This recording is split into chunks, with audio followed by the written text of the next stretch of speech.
previous space shuttle missions. We call them solids because of the type of propellant inside. If you were able to look in, you would see a mix of ammonium perchlorate, aluminum powder, and a binding agent called polybutadiene acrylonitrile. It's your expert vocabulary word for the day. Now, as these are firing, they're providing more than 90% of the steering and 75% of the thrust as SLS makes its way uphill.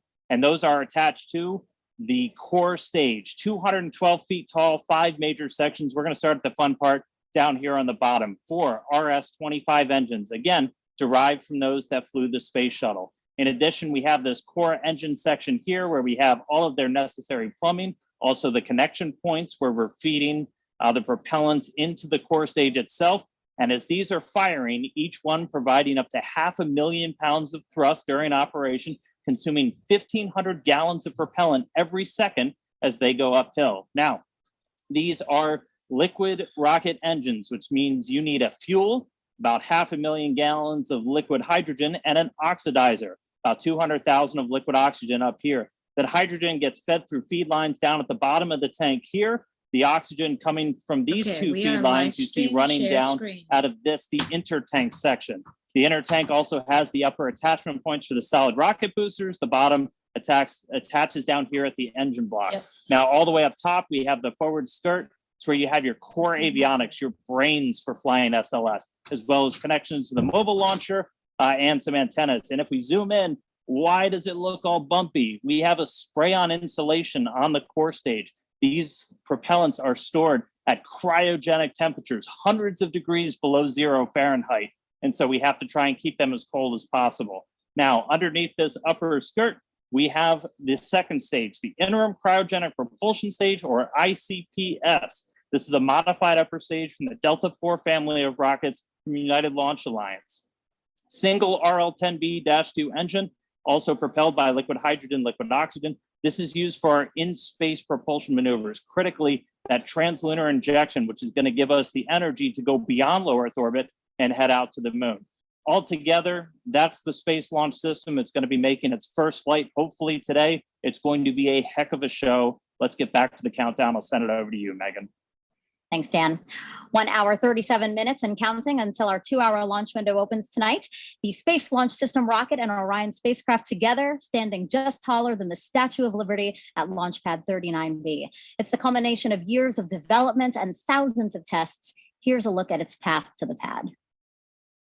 The Space Launch System is really the backbone of the Artemis missions. It's the truck. It's the big carry vehicle. It allows us to carry both crew as well as the equipment that we need to live and work on the moon.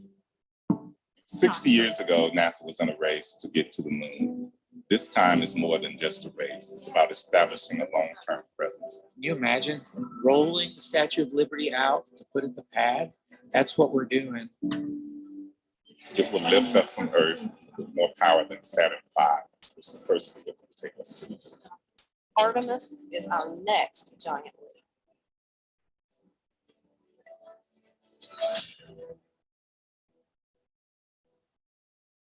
The difference between the Apollo program and the Artemis program is really the focus on sustainability and using the moon as an outpost for further exploration.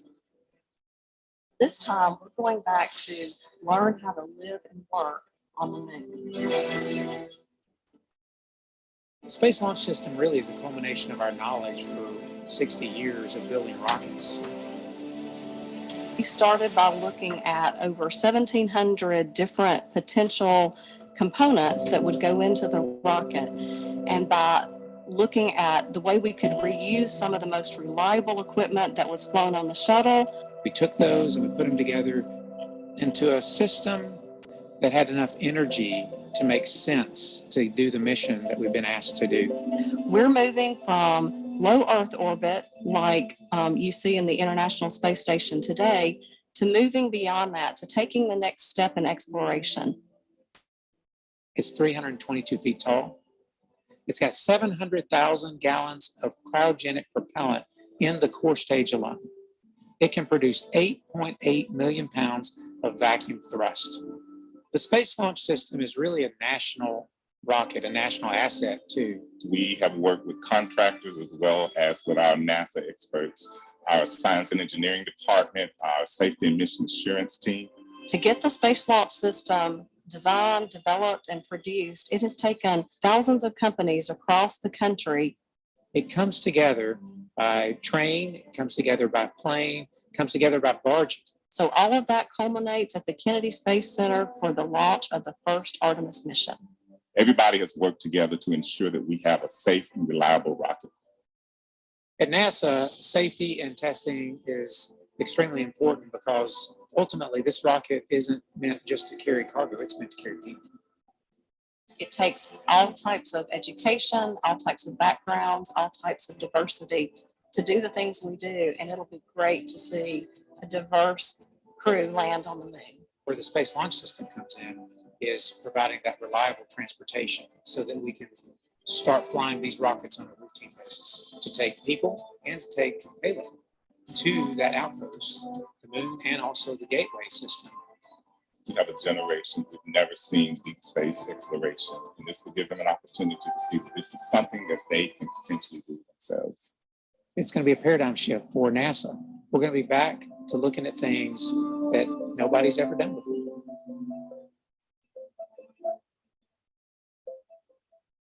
A lot to look forward to, and it all begins with launch. Afterwards, our friends at Johnson Space Center in Houston will control Orion once it's on its way to the moon. Let's get an update of operations there with NASA's Leah Cheshire. Thanks, Megan, and welcome to Mission Control Houston, home of the red, white, and blue flight control rooms. Today, we're in the white flight control room, which is just across the hall from where you usually see us in the International Space Station flight control room, like this morning when we conducted a spacewalk outside the space station. Now, this white flight control room has been used before during some space station missions, plus commanding Boeing's Starliner. Previously, this room was used for space shuttle missions and was renovated in 2014 to support our use with the Artemis program. Today's flight director is Judd Freeling, a flight director of 11 years who will lead the team through the ascent portion of the mission. After Freeling's shift today, flight director Rick LeBrode will lead the team through the rest of the mission all the way to entry and splashdown when Freeling will step in again. Other console members will be monitoring the various systems on Orion, like propulsion, solar arrays, and trajectory, and they arrived on console about 5 hours ago.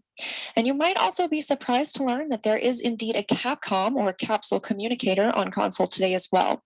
While there are no crew on board, Jay Marshke and other capsule communicators will be training throughout the mission in preparation for Artemis 2 and beyond. The Capcom is the single person in the room who speaks with the crew, gathering info from mission control team and keeping streamlined communication with the astronauts in space. We're counting down to liftoff when teams here will really jump into action and monitor the first Artemis flight, sending Orion further than any crew-rated spacecraft has gone before. But for now, Megan and Kayla will send it back to you at Kennedy Space Center to keep walking us through the events of the day. Well, you just heard Leah remind us that no one is inside Orion today. Again, it's because Artemis 1 is a flight test to prove we can safely return crew from lunar orbit on Artemis 2. And when we launch the first crewed mission, NASA has a very diverse and talented core to choose from, including Kayla here. We're looking at video now of some of your friends who got to go to the pad. That looks fun. Yeah, it's always so exciting to see the rocket on the pad because you know you're getting close to launch. So we're all just really excited to see how this test goes today. I wish I could have gone out there with them. You and me, what happened? We didn't get our invite. And I thought this was fun too. Some of your friends also got to fly over the pad in T-38s. Here's video of that now, incredible video. So these flyovers were common during shuttle, right?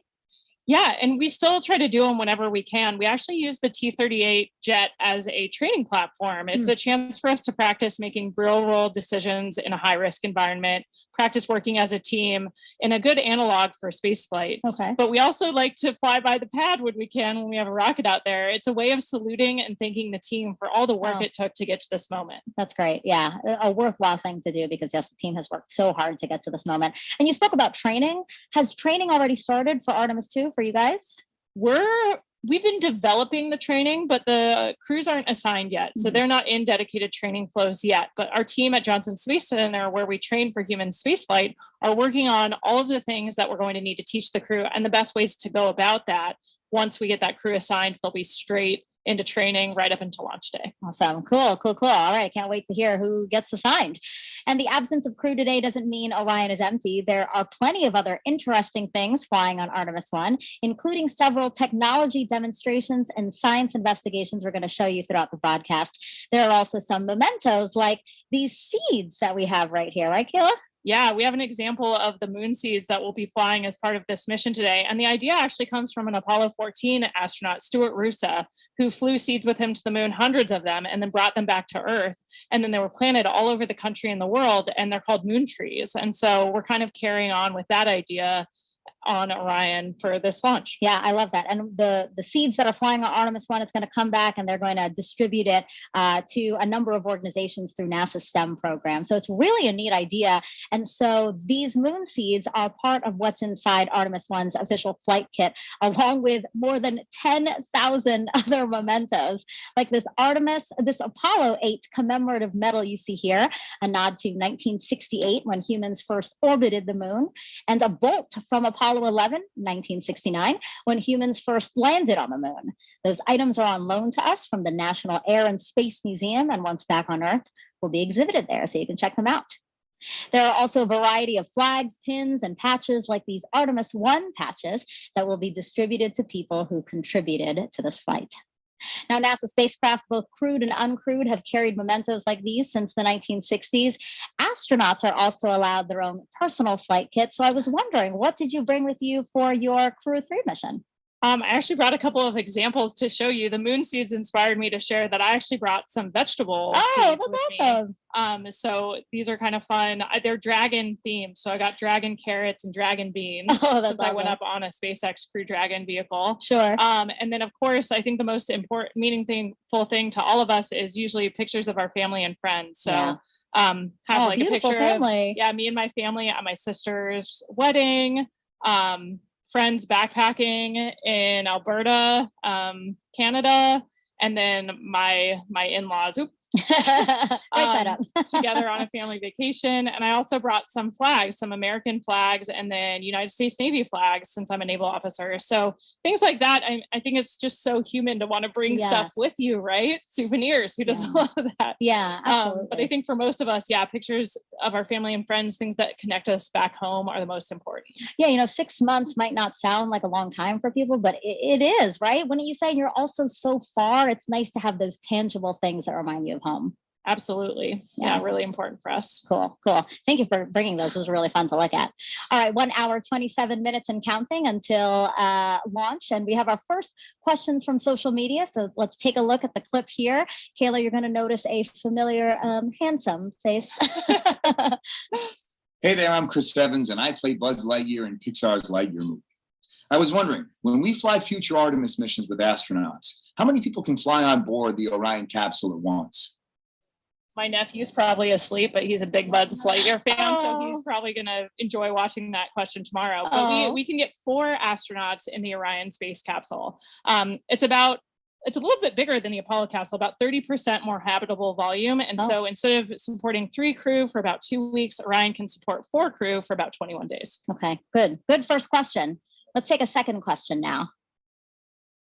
Can a microbiologist be an astronaut? Absolutely. And we already have microbiologists who are astronauts, like my training classmate, Zena Cardman.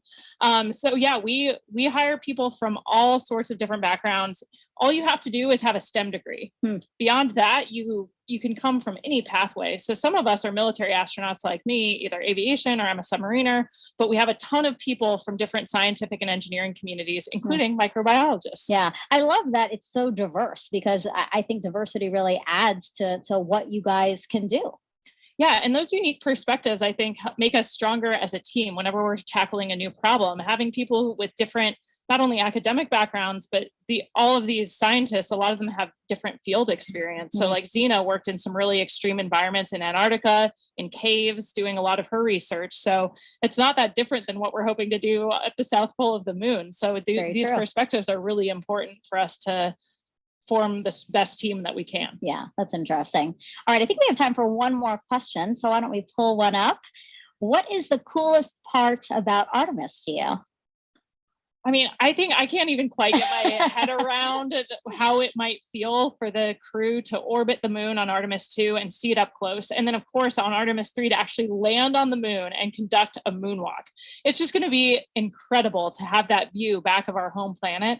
And so just the thought of sending human beings back to the moon, it's just super exciting for all of us. I honestly didn't know how you're going to answer that, because there is so many things to look forward to pinpoint, the thing that you're most excited about. I thought that was going to be a hard question, actually.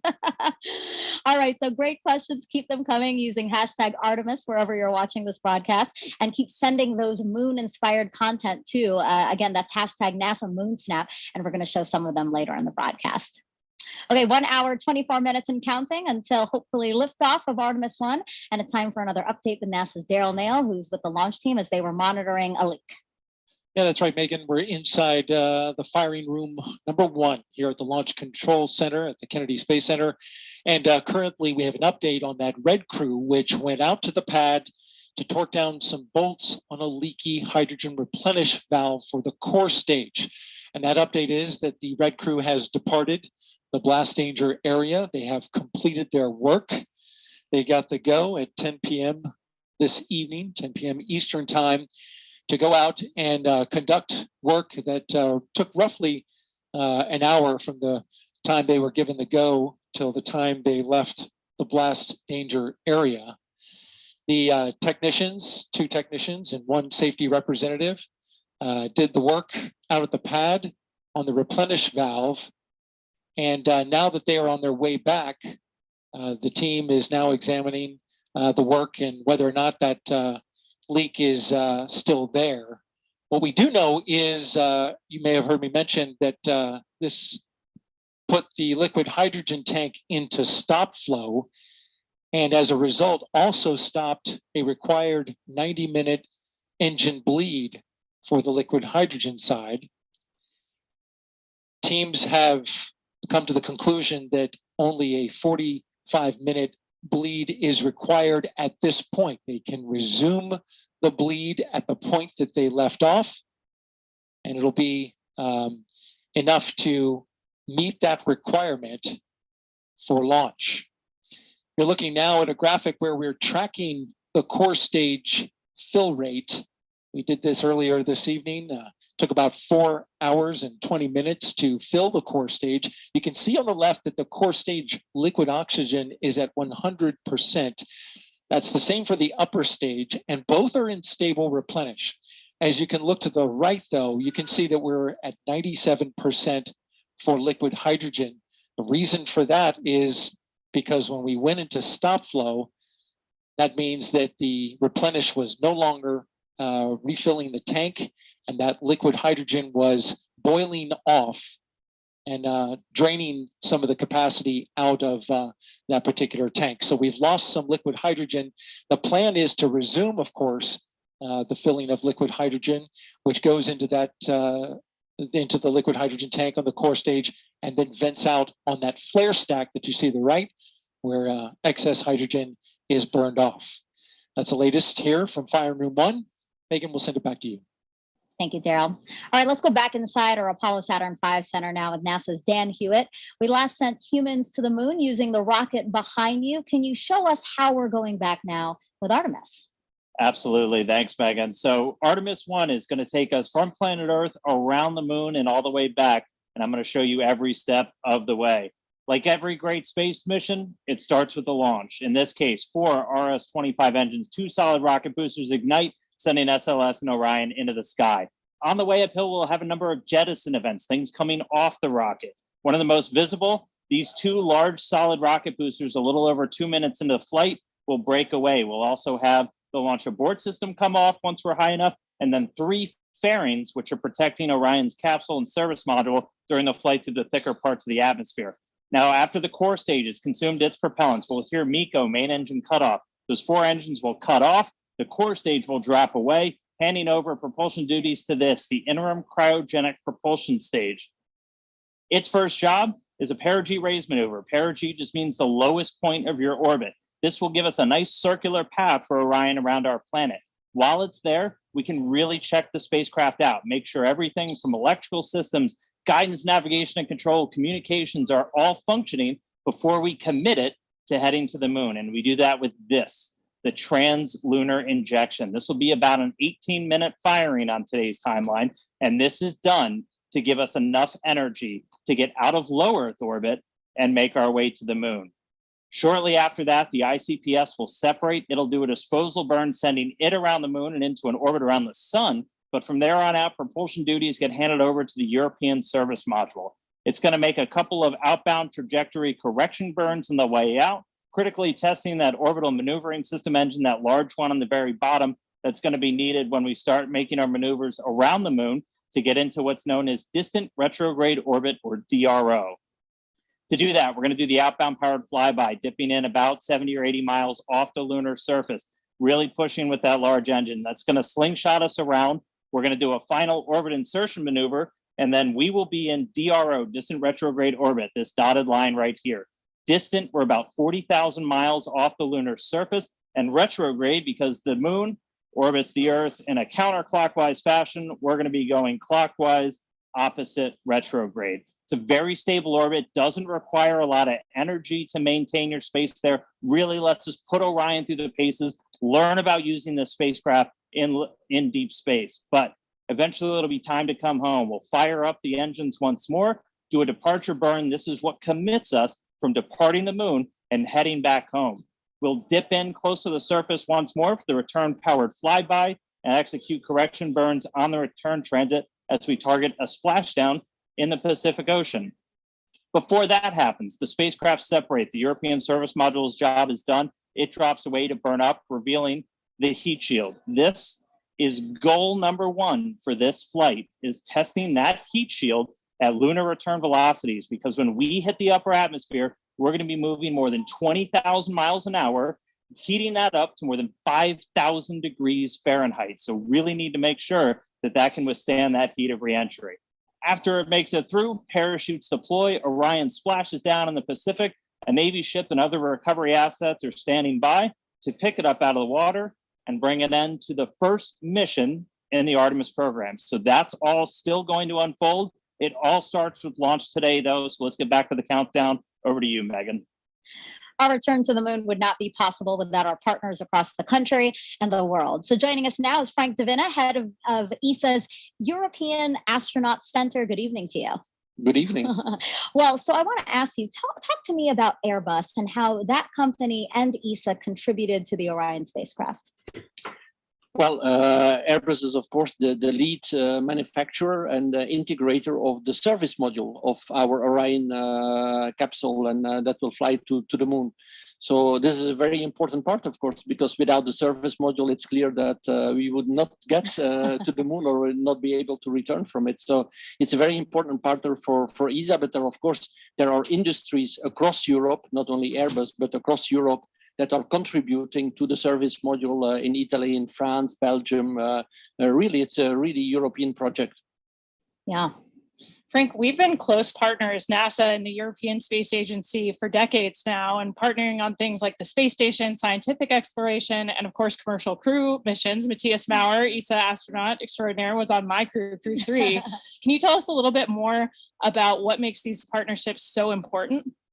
Well, it's important, these partnerships, because we want to do sustainable exploration of the moon. We want to explore space on a sustainable way. And I think partnerships in that sense are essential. One nation alone, could they do it? The US maybe, yes. Europe certainly could not participate to a lunar program by themselves, or could not do it by themselves. But I think if we do it as a partnership, we can go a lot further. We can do a lot more. We can leverage technologies. We can leverage talent in all these countries across the globe that can really push the partnership forward. So looking ahead to future Artemis missions, we're going to have ESA astronauts on board those. Have you guys begun preparing for that, training, anything like that?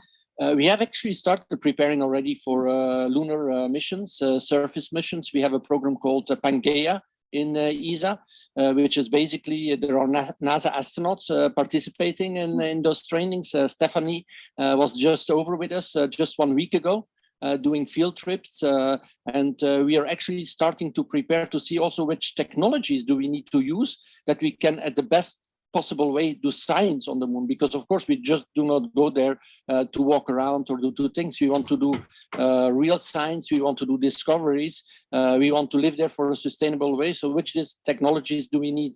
And that we are actually starting already in the European Astronaut Center. We actually started already more than 5 years ago, developing this training program. So yes, we are involved again together with our NASA colleagues and colleagues from the international partners to start preparing crew to really do sustainable surface exploration of the moon. Yeah.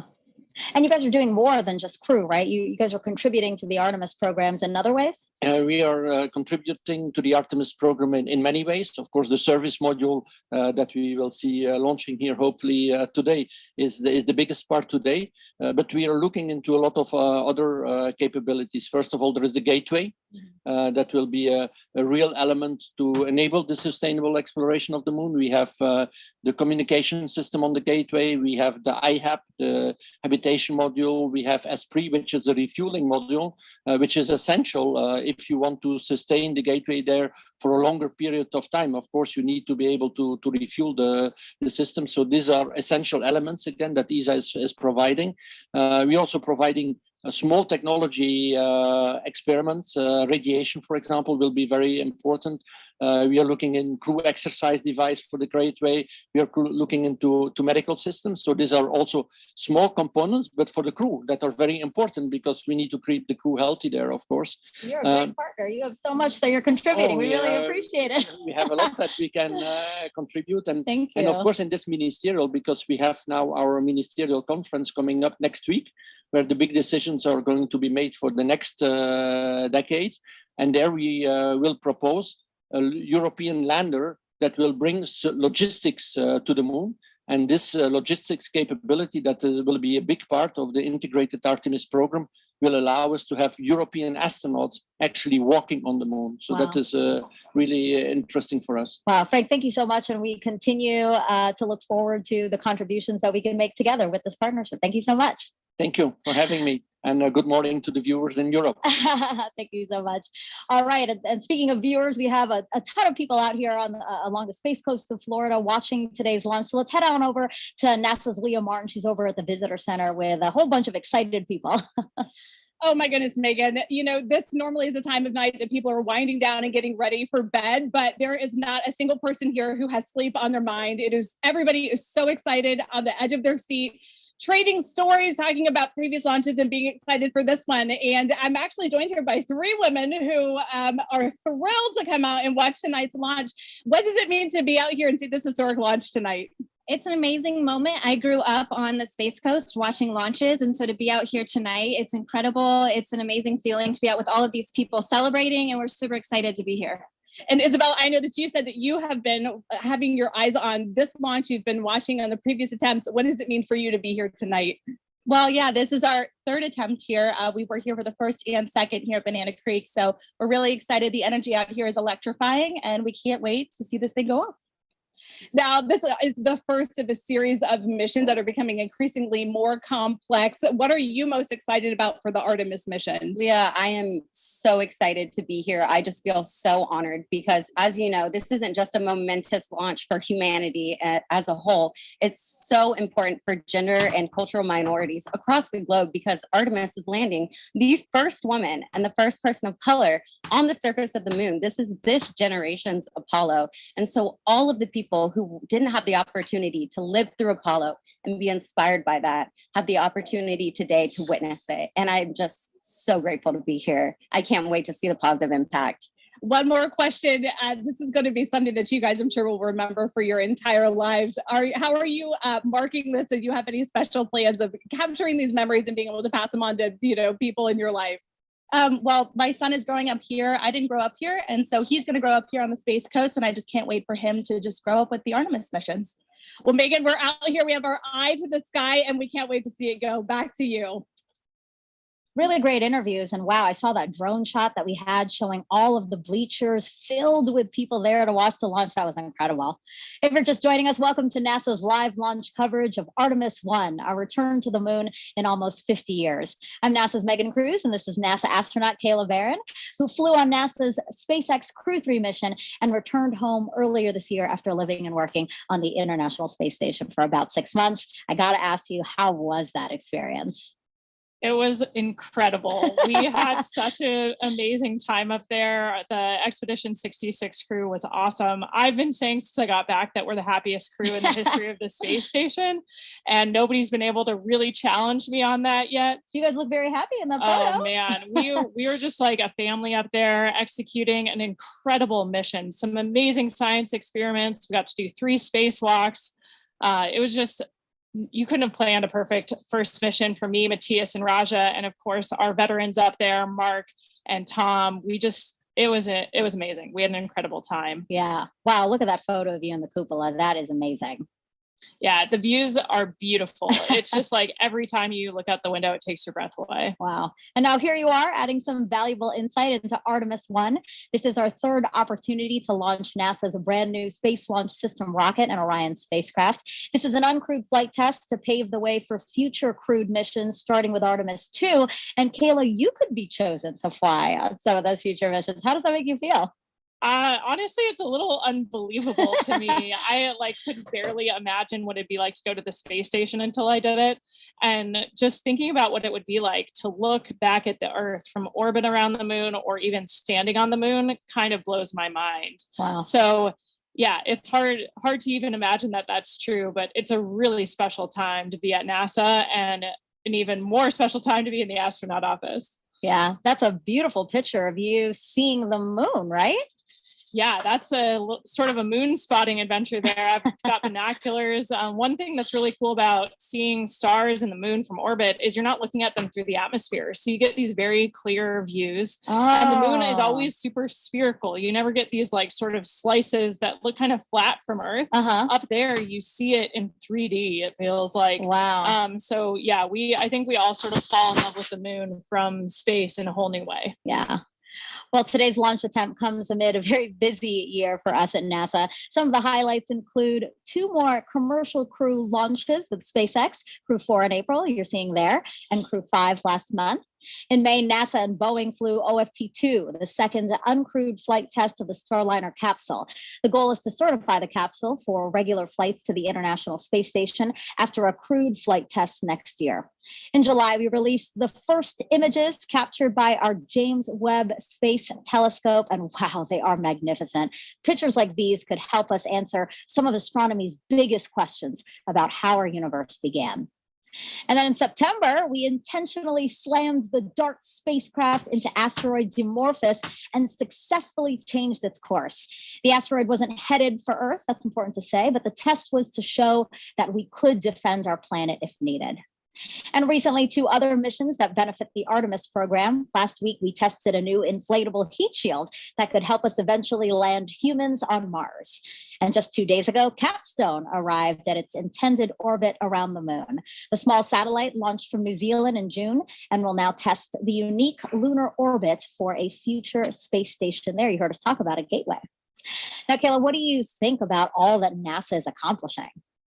I mean, those are all just amazing examples of why it's such a cool time to be part of human spaceflight and the larger space program. We're learning so much, not only about our home planet, but our galaxy and the universe. Like those James Webb images just capture my imagination every time they release a new set. Yes. And so we have a lot going on and a lot to be excited about right now. I hope people are following along for it because it is truly great. And we want people to share along with that. So, all right, 1 hour, 6 minutes and counting from liftoff of Artemis-1. Let's head back to the Launch Control Center with Daryl Nail. Yeah, thanks, Megan. And so we get an update for you now. The Red Crew, of course, completed its work on torquing down the bolts for that replenish valve on the core stage hydrogen side. And now we are back in replenish for core stage hydrogen, which is good news. The team now looking to work on that upper stage. And we understand for the update to the NASA test director, they just informed the NTD that they can start getting back the flow on the upper stage as well. It went into a stop flow roughly around 10 p.m. Eastern time after a leak was detected. You can see the core stage status there. Liquid oxygen side is in stable replenish, both for the core stage and the upper stage of the rocket. Over on the right side, you can see we've lost some hydrogen since going into a stop flow that allowed some liquid hydrogen to boil off during about an hour or so while a red crew was sent out to the launch pad to make repairs. Now, the hydrogen bleed for the engines was reestablished, and it looks like the team is back on track to recover that after a stop flow halted the bleed. They are required to bleed that liquid hydrogen through the RS-25 engines for 90 minutes, but they're picking up where they left off, and that appears to be on track. In the meantime, we've had an update from the range. The range has informed the NASA test director that currently at the moment, if we were to launch now, they are no-go due to the loss of signal on a radar site. That's currently being worked right now. Again, the range advising the NASA test director that they are no-go. The range is not clear for launch until they remedy that issue on their radar site. And so we're also tracking that. In the meantime, we started this at 3:23 p.m. Eastern time, got the core stage tanked in about 4 hours and 23 minutes, and now looking to get everything back on track to try to make that launch window at 1:04 a.m. Eastern time, which has a 2-hour window associated with it, all the way to 3 a.m. Eastern time. That's the latest from the firing room. Megan, back to you. Thank you, Daryl. Now, there may not be astronauts aboard the Orion spacecraft for this flight test, but there are some passengers there with very important missions. Inside the Orion spacecraft, as we fly around the moon, we have some cool experiments going on to help us understand what the environment is like. Although there's no humans aboard Artemis-1, we do have a few special passengers aboard that will help us pave the way for future Artemis missions. So there's basically 3 occupants riding. You can kind of think about it like 3 astronauts. We have a moonikin. We will also have 2 torsos that are learning about the moon and learning about the environment for our astronauts before they go. We have a mannequin on Artemis-1. We call him our moonikin for short. That moonikin is called Commander Moonikin Campos. The name is actually in homage to Arturo Campos, who was an important person who helped bring the Apollo 13 capsule home. The moonikin will sit in the commander's seat, and it will wear a suit just like our astronauts will wear. Moonikin Campos is actually weighted to simulate an actual human aboard the Orion spacecraft. So it will help us understand what our astronauts will experience as they go to the moon and home. The Orion Crew Survival System suit and the Orion seat were designed simultaneously to fit together as a seamless package. The actual design of the suit was built into the Orion seat such that when they're in the suit, in the seat, it is a true cocoon of protection for them. During this test flight, the seat will actually be instrumented with accelerometers. Sensors that tell us how much the chair is shaking during launch and re-entry and how many G-forces or gravitational forces it experiences. We expect Commander Moonikin Campos to have a very exciting ride on his way to orbit. The thrill of launch, the experience of weightlessness, the excitement of landing. What we learn on Artemis-1 with our mannequins assistants will help us better understand how a human will actually behave in the seat, both for landing and for launch to allow us to ensure their safety. In addition to the moonikin, we'll have 2 seats that have basically what's like a human dummy, an upper torso that are detecting how much radiation they're experiencing. It's called the Matryoshka Astrorad Radiation Experiment, MARE. MARE is an international collaboration with German Aerospace Center, DLR, and with Israel Space Agency. The MARE experiment consists of 2 anthropomorphic phantoms called Helga and Zohar that are simulating a female body in a space radiation environment. One of those will be wearing a safety vest, the Astrorad radiation vest, that we hope will help protect our astronauts from radiation. Each one of the 2 phantoms will be equipped with about 20 battery-operated radiation instruments. So between the 2, we'll be able to determine how well we can protect our astronauts from radiation events. Space radiation is a mix of high energy, heavy charge particles that originate from the sun. To put things in perspective, 1 year of Earth exposure to cosmic rays is equivalent with 1 day of space radiation exposure in deep space. The purpose of the MARA experiment is to learn more about the radiation exposure as well as the biological effects of different organs. So basically, it's like we have 3 occupants inside Orion that are learning about the moon and learning about the environment for our astronauts before they go.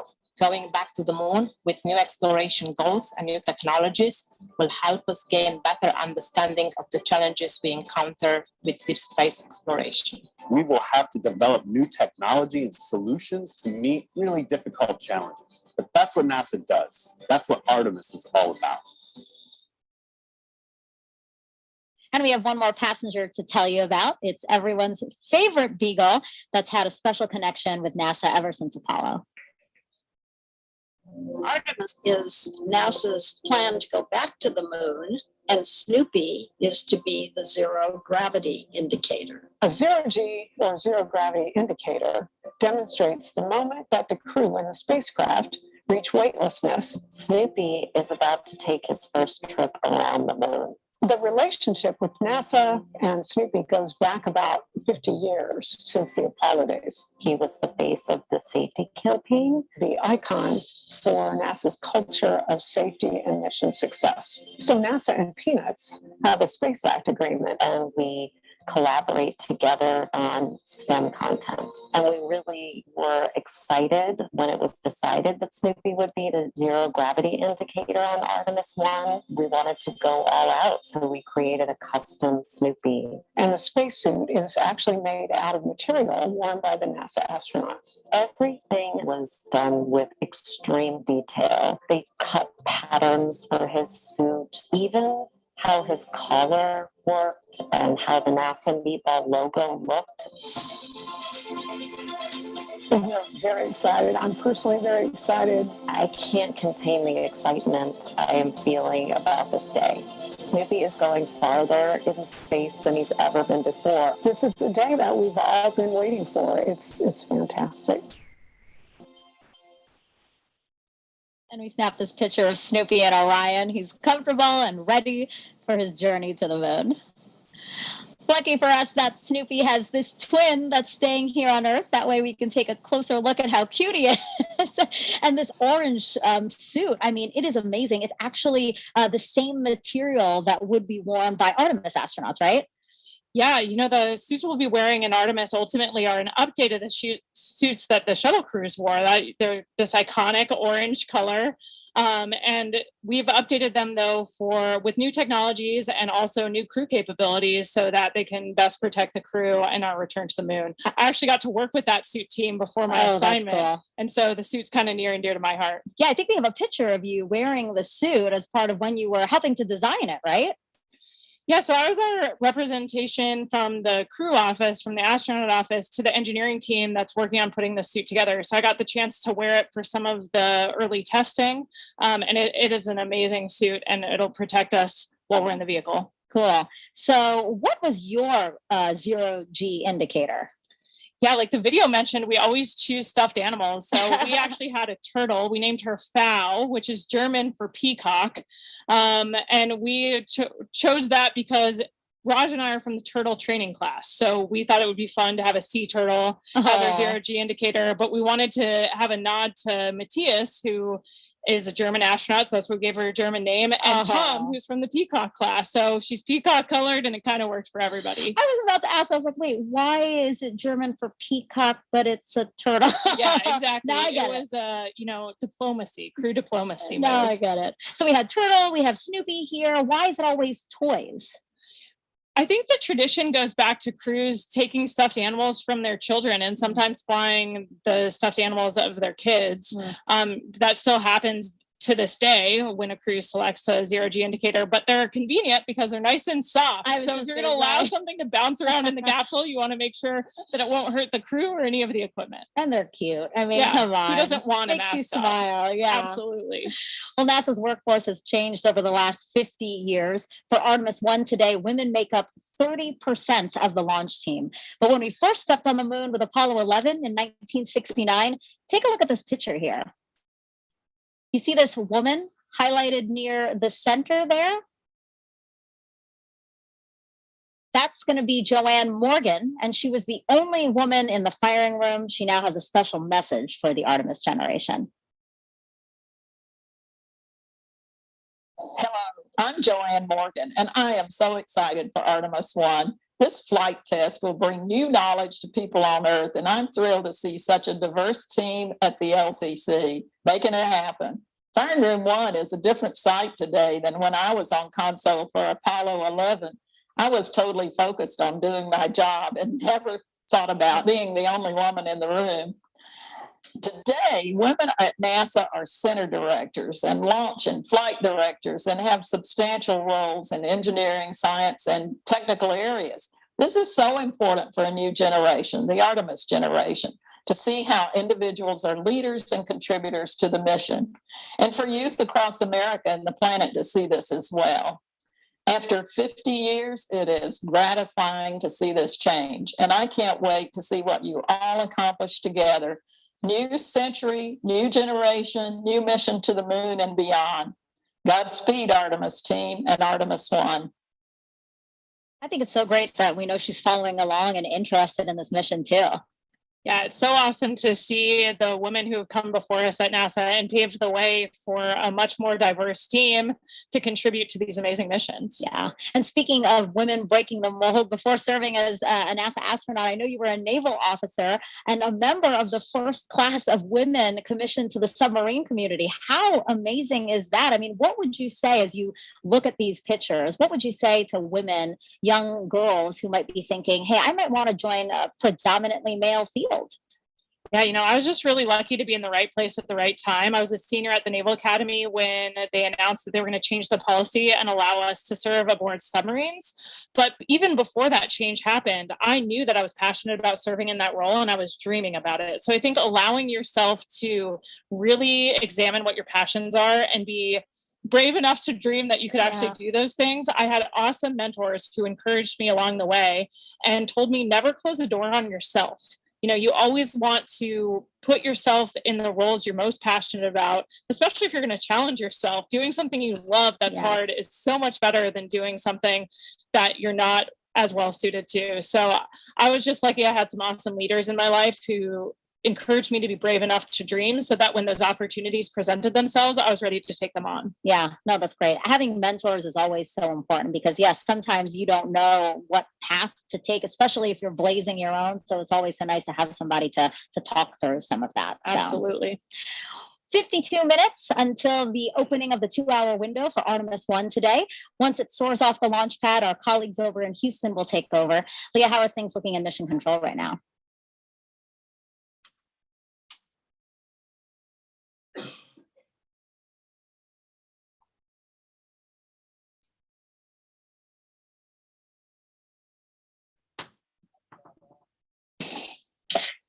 Hey, Megan, I'm here now, and thanks for joining us again here in the White Flight Control Room here at NASA's Johnson Space Center. So you might be wondering why Johnson Space Center will control the flight of Orion after liftoff, even though it's launching at Kennedy Space Center. And that's all about how our flight control centers are designed. Launch control is at Kennedy, while mission control is in Houston. And we also have the SLS Engineering Support Center at NASA's Marshall Space Flight Center. Ever since the Gemini 4 mission in 1965, all flights have been commanded from Houston after launch. So we have the infrastructure and the experience here at Johnson Space Center to work through long duration missions with, or in this case, without crew. Additionally, launches must be conducted over water rather than over populated areas, which makes Kennedy Space Center a prime location. Again, we're ready to jump into action once SLS takes flight, and this room will be staffed around the clock until Orion splashes down at the end of the mission. We're excited to continue that work today with Artemis 1 and throughout the Artemis program. But for now, we'll turn it back over to you, Megan and Kayla. Now, the fully stacked SLS and Orion system was rolled from the vehicle assembly building to the launch pad about 2 weeks ago. We captured this video of the 4-mile, 9-hour journey. It took a special transporter and a special team of people to make it happen. Hear from them what it's like to shoulder the weight of this moment. The crawler transporter is it's a machine that goes and picks up the mobile launcher, the SLS rocket with Orion. It's basically the cornerstone of the mobile launch concept. Without the crawler, you couldn't transport the mobile launcher and the vehicle from the VAB to the pad or the pad back to the VAB. And it was designed and built for the Apollo program, move Saturn V to the launch pad. Since then, we've modified it and used it to move the entire shuttle program. And after the shuttle program, we did extensive modifications, and now it's to be used to move Artemis to the launch pad. The crawler is 136 feet long from end to end. It's 114 feet wide from the edge of the truck to the other edge of the truck. It weighs 6.6 million pounds. It has the power to do 2 miles an hour, but you never want to go that fast. Generally, we're around 0.83 for SLS. Artemis will be one of the heaviest loads we've ever carried and one of the tallest loads we've carried. I am exceptionally proud of our team. They're very talented, they're very committed, and they're just all around good team. I think any problem that crops up or anything that comes up, we'll fix it. We'll get moving again. And again, it starts right here with the crawler. So if we do our job and everybody else does theirs, then we're going to have a successful launch. We're going back to the moon. This is going to be just fantastic. Such an impressive team. And the crawler, Kayla, I mean, this is a certificate from the Guinness Book of World Records. Yeah, it's pretty cool getting the recognized for the heaviest self-powered vehicle in the world at 3,106 tons. That's amazing. Amazing. I know. We were just talking about how awesome the crawler is. I mean, it was retrofitted. It was created in the Apollo for the Apollo missions, and it was updated, modified for shuttle, and now it's been modified for Artemis. It's just really an amazing machine, and the people who keep it maintained and operate it. Like, I'm so glad that we could feature them today. Absolutely. All right. So we are 48 minutes and counting again from that opening of the 2-hour window we have today. Kayla, if you thought you were excited, you have got to check out this video here.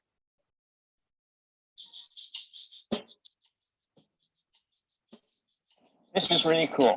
We got some children that are on a bus, and they're going to come here to the vehicle assembly building, and the administrator and I are going to jump on the bus and surprise them. We're going to give them the opportunity to come in and go up the elevator with the rocket.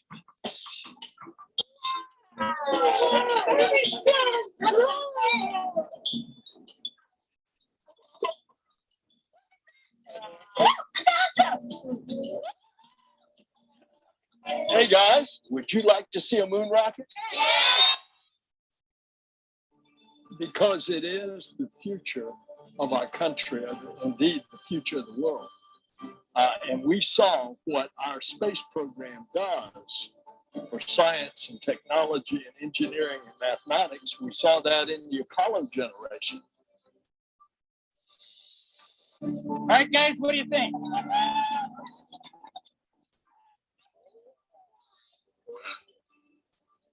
What I hope to achieve today is inspiring a new generation. I mean, the more people that we can get to see up close and personal this rocket, it's awe-inspiring. And I cannot wait till the launch. When America sees our rocket actually launch on a test flight to the moon, you know, it's just going to spark a whole new push for what we are doing. Best day of my whole life ever. It's going to be incredible. It was a dream come true. It's definitely going to the moon. I think it's really amazing. I was actually really excited because I've never seen a rocket like this close up. Now we have the Artemis generation. This is a new generation of us going back to the moon to learn and live, and then we're going to Mars. I told you they were so excited. They're so cute. Their faces. It was amazing. I think my face looked pretty similar the first time I walked into the VAB and looked up at that rocket. I mean, the building is huge, and standing at the base of the rocket just takes your breath away. The scale of it, 322 feet, especially stacked on its end like that, is just amazing. So I almost relived my first time in the VAB through their eyes. And it was really cool. There was this opportunity where they got to just ask any questions they wanted. I was there, so they were asking me questions. They were asking the administrator, Bob Cabana as well. And they just hands shot up. They just had questions. And then sometimes I didn't really know the answer. And they're like, oh, it's this. And I was like, oh my God, they know so much and they're so interested in it. I mean, again, this is why we're doing this. This is part of the inspiring the next generation. Absolutely. Whenever I get a chance to interact with kids, kind of any age, all the way from elementary school up through college, the human spaceflight program, and Artemis in particular, I think really captures people's imagination and gets them interested in everything it takes to do something so daring and so complicated. Yeah. And actually, before we move on, an interesting note about the opening music in that video, it's an original composition called The Artemis Generation, performed by the Cooper Middle School Band percussion section of McLean, Virginia. And to continue to inspire the Artemis generation, NASA invited students to take part in a national essay contest, challenging them to imagine what it'd be like to lead a week-long mission to the moon's South Pole. Here's the first winner now. I gazed out of our moon pod window just before it was time to exit. My crew of 3 and I had been working for years to get here. Our crew consisted of a botanist, an engineer, a doctor, and me, an astrobiologist. We'd been picked because of how well we got along together, with our complementary STEM backgrounds and our naturally upbeat personalities. Houston, this is Artemis Crew 1, initiating airlock sequence, I said over my microphone. I looked at my crewmates, and as I stepped out of the pod, I felt so gratified, becoming the first woman on the moon.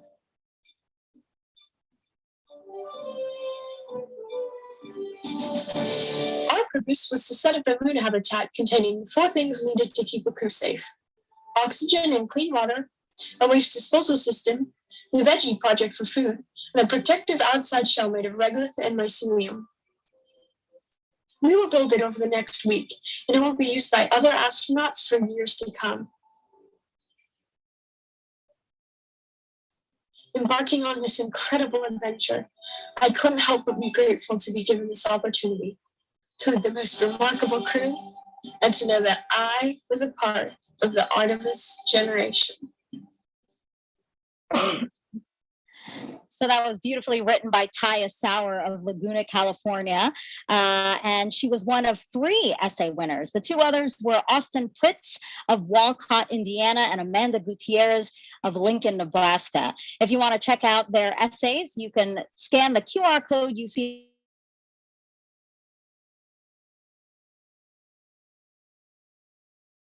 Check out the other 2, again, by scanning this QR code. So right now you're looking live at right outside of Kennedy Space Center's visitor complex. We have plenty of bleachers set out to accommodate, as you can see, a lot of guests that are hoping to see the launch today. So why don't we go in there and check back in with NASA's Leo Martin. Hi, Megan. Yeah, this place is filling up. You can feel the excitement, people chattering, people sharing stories, people talking. And, we just heard about those Artemis Moonpod essay winners who are part of the Artemis generation. Also joining me tonight from the Artemis generation, we have 2 students who were actually able to come down and visit at Kennedy Space Center to watch this launch live tonight. I'm joined here by Denham and Allison. How does it feel to be here tonight? Really, when I first found out, I was really nervous. I didn't really know what to expect. Like, we really just looked at each other and we kind of screamed. Just out of excitement? Yeah. How did you feel? Honestly, it was like amazing. It was surreal. Like that we have this opportunity out of so many people who applied for this. It was like outstanding. And you guys actually got to take a tour of Kennedy Space Center a little bit earlier this week. What was something that you got to see that was just really outstanding? I think it was the shuttle experience, like how it is when the rocket ship goes on up with people in it. It was honestly really fun doing it and learning like how they feel at the moment. And Denham, what do you think it will be like to watch the world's most powerful rocket launch tonight from just across the river? Well, really, I don't really know what to expect because I've never really done this before, but I feel like it would really be outstanding. I might shed a little tear, but I don't really know. Like, I'm really excited to be here, and it's amazing. Like, it is amazing, and I don't think you're going to be the only one shedding tears tonight. Megan, we're super excited. Eyes on Artemis, and we're ready to see the launch. Thanks so much, guys. Okay, are you ready for more questions from social media? We're getting them in. Always. All right, let's take a look at the screen now. We have another celebrity question. Hey, I'm Kiki Palmer, and I play Izzy Hawthorne in Pixar's Lightyear, and I can't wait to see Artemis-1 launch today. How will going back to the moon pave the way to Mars? Thank you, Kiki. Yeah, what an awesome question for tonight. I mean, the return to the moon is going to give us a chance to test all of the capabilities we need to operate on Mars. Mars is really far from home. It's going to take us 6 months just to get there. And that's with ideal planetary alignment and expected advances in propulsion technology. Then we'll spend about a year plus on the surface before it's 6 months home. And so the moon is a lot closer. We can get there in 3 days. The communications delay is a lot shorter. And so we can really test our operational concepts a lot closer to home. The moon's super far away. It's 250,000 miles, but that's way closer than Mars. So it's going to give us a chance to test all of our technologies so that we know what we need to develop in order to take that next step. Yeah, we call it the next giant step for a reason. Mars is very, very far, like you said. All right, let's take another question from social media. Kayla, what inspired you to be an astronaut? My journey was a little bit different than some of my colleagues. I didn't grow up specifically dreaming of becoming an astronaut. I don't know what the barrier was there. I was aware of and inspired by the space program, but I never allowed myself to dream of becoming an astronaut until I had served on a submarine, actually. I think that operational experience that's so similar to what we do in the space program, if you think about it, we're sending humans to live, work, and do something of importance in a place where people aren't supposed to be, the depths of the ocean or the vacuum of space. And so I think those experiences gave me the confidence to even dream that I could become an astronaut, and then it inspired me to apply in the first place. And that doesn't deter you, again, like being in a place where, we're not supposed to be a confined space at that. Yeah, I think those parallels, I got a chance to meet an astronaut after serving on my submarine, Kay Heyer, who's also a Naval Academy graduate, class of 1981. And hearing about her experiences working on the space station really made me click. All of a sudden I said, the space station's a submarine in space. Yes. And it sounds silly, but I had never made that connection before. And once I did, I just couldn't stop dreaming about it. Oh, that's so cool. I love that your story isn't, the typical one, as you said. Okay, I think we have time for one more question. Is Snoopy ready and excited? Of course. I think like any crew member, Snoopy's been training for this moment. He knows what to expect in a nominal and an off-nominal launch and all the actions expected of him. So like any good crew member, he's ready to go. And he has his suit that's been tailored to him. It's especially made for him, the way that the astronaut suits are especially made for them. So yeah, I think he's ready. Yeah. Seeing the moon up close, he's ready to go. So keep those questions coming. Use that hashtag Artemis and tweet or drop them in the comments wherever you're watching this broadcast. And don't forget those NASA moon snaps, hashtag NASA moon snap for your moon inspired content. Okay, we are now 37 minutes from the opening of our 2-hour launch window today. Let's check back in with Daryl with the launch team. Yeah, we've had a couple of issues that the launch team has been working, and we have an update on both of those. First of all, is the leak, the liquid hydrogen leak in the replenish valve out at the mobile launcher. I understand from the launch team that leak has not recurred. The work that happened out at the pad is that the red crew, the work that they did out there remedied the leak. That's good news. And now the liquid hydrogen tank on the core stage is back in replenish at this moment. And the upper stage of the rocket, liquid hydrogen side, is in fast fill. You can see from the graphic there that we are back up to 100% over on the liquid hydrogen side on the right hand of the screen. On the left hand of the screen, you can see we have been in stable replenish for liquid oxygen.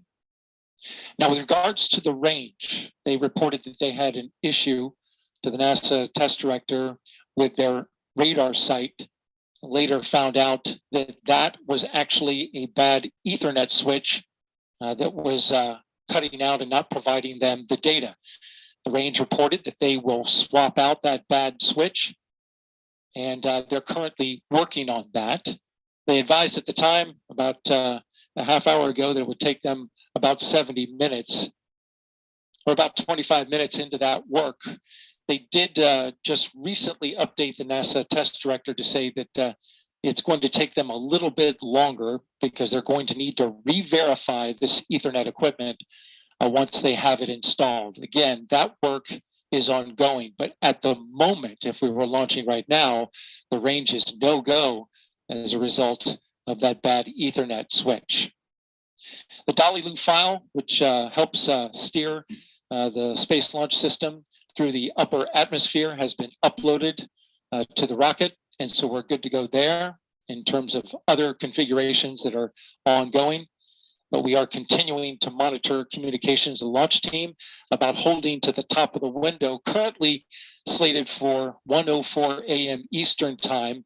But we do have 2 hours, and we have yet to see whether or not the launch team is going to be able to make enough adjustments in order to hit the top of that window.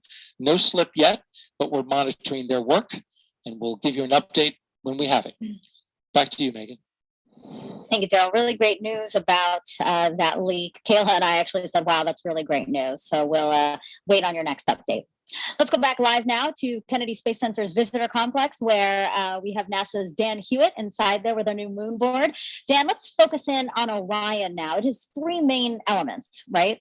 That's right, Megan. And Orion is the spacecraft that's going to be carrying our Artemis astronauts off of planet Earth and then returning them home. As you said, 3 major components. So we'll jump in here at the top with the first one, the launch abort system.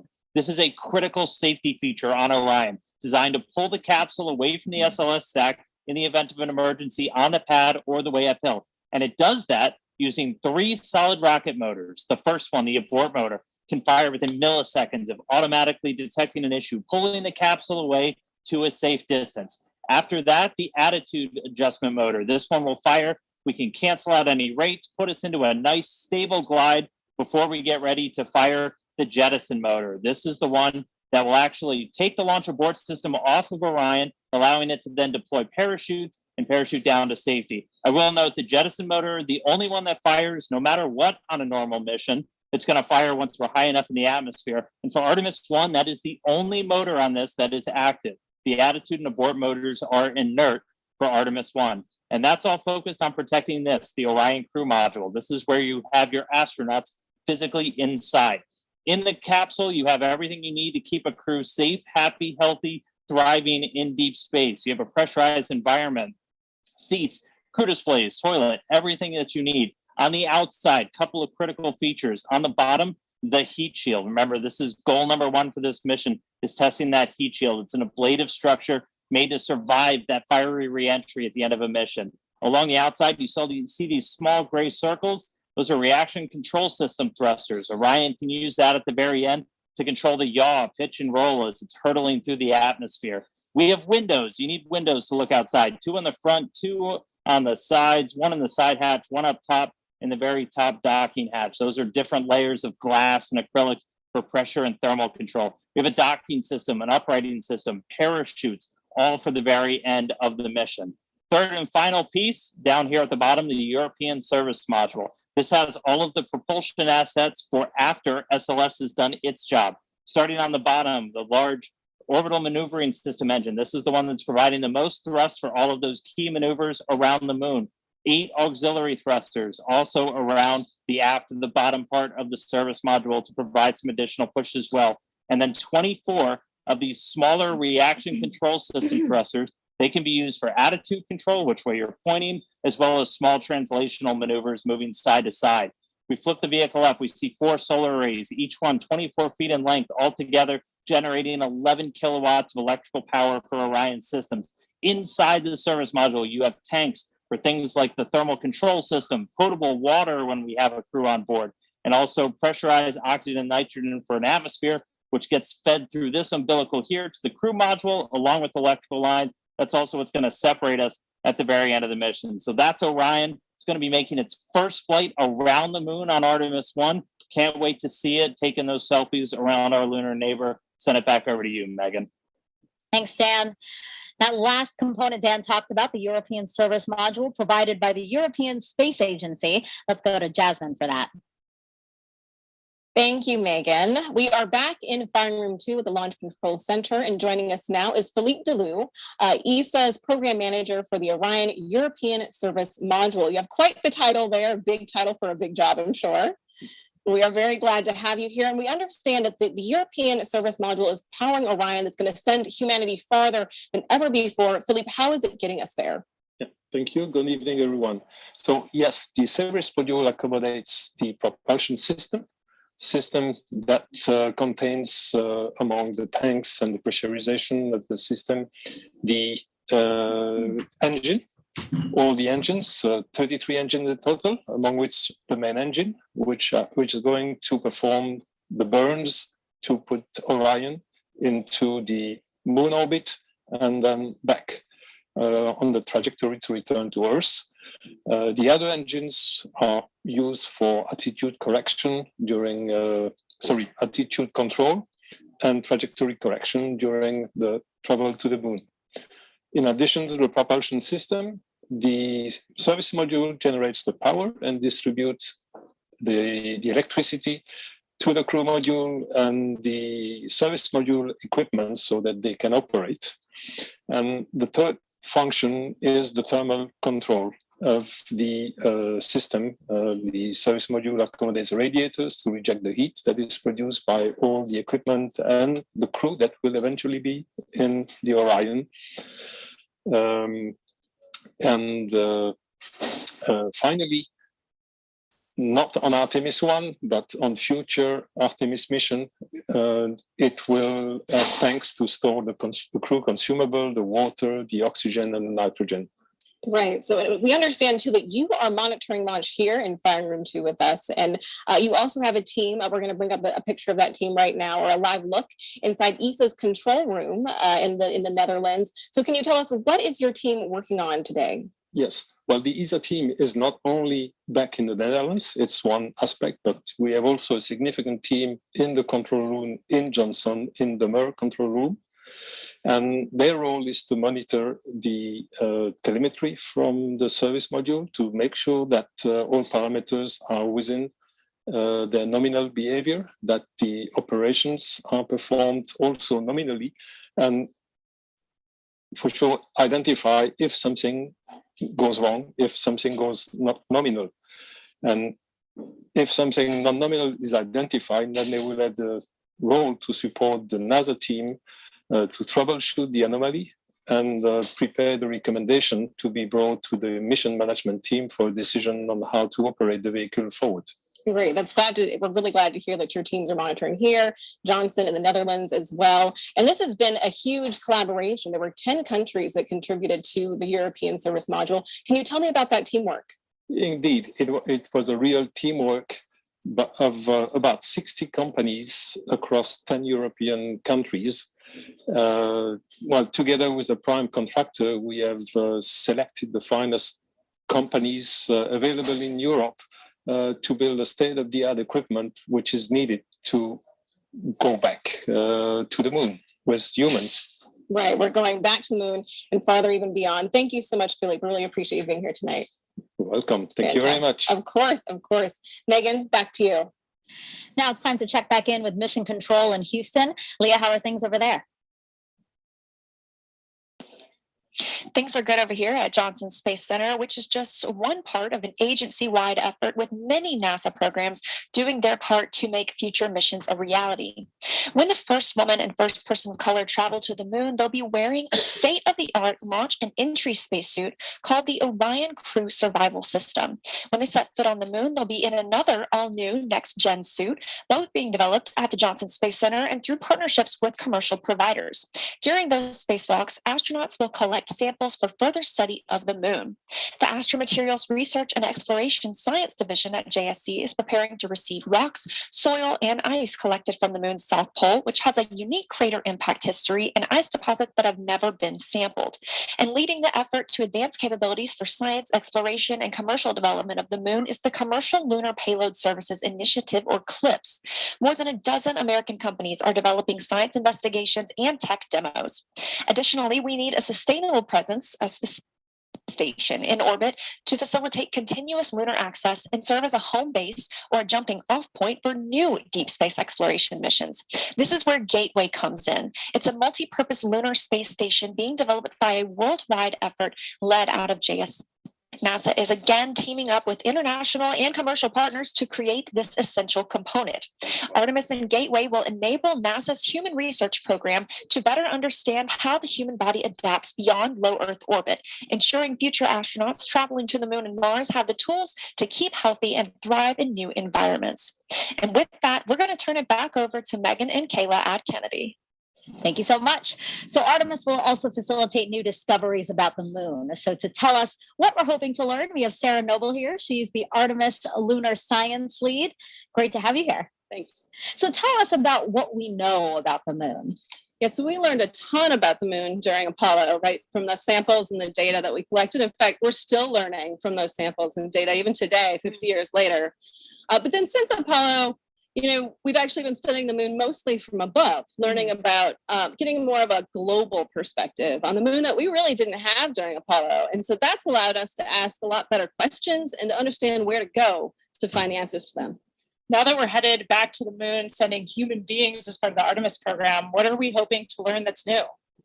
Yeah, so we're going to an entirely different part of the moon for Artemis, right? During Apollo, we kind of landed almost in the same place, like 6 times, right? In the sort of central near side of the moon. But for Artemis, we're going to go explore a new part of the moon. We're going to go to the South Pole, which is some of the oldest rocks on the moon. It's the part of the original crust of the moon. And there's places there that are permanently shadowed, where we think that water and other molecules sort of get trapped, and we really want to understand what those are, and so that we can use them for both science and for as a resource.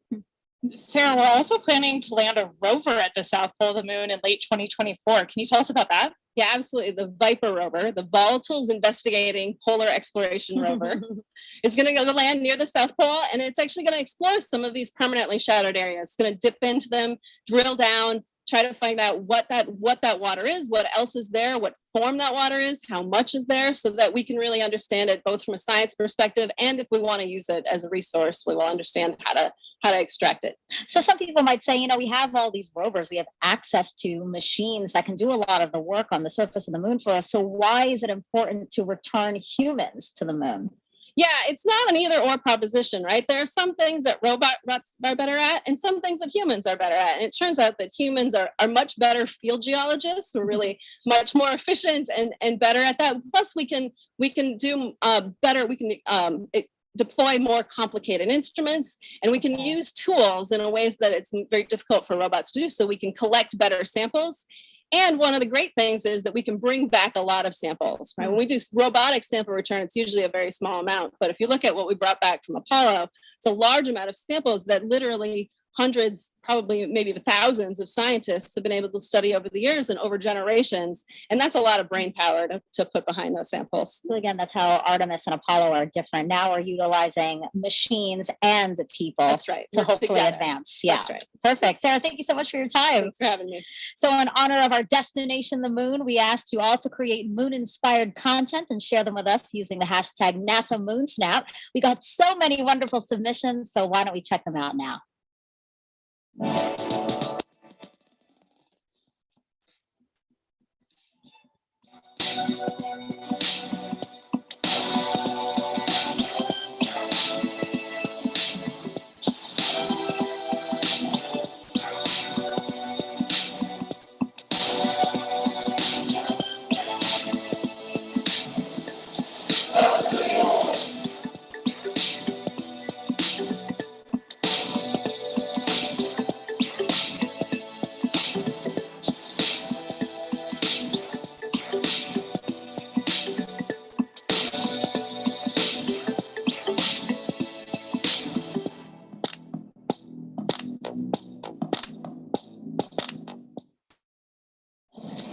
was a really cool look at all the different kinds of creations, recipes, and also art. And it was great to see what people submitted. Yeah, it's awesome to see the creativity out there and how people are engaging with this mission in so many different ways. Yeah. So I know that you didn't submit it yet, but you did create a moon snap, so to say. So why don't we take a look at that picture?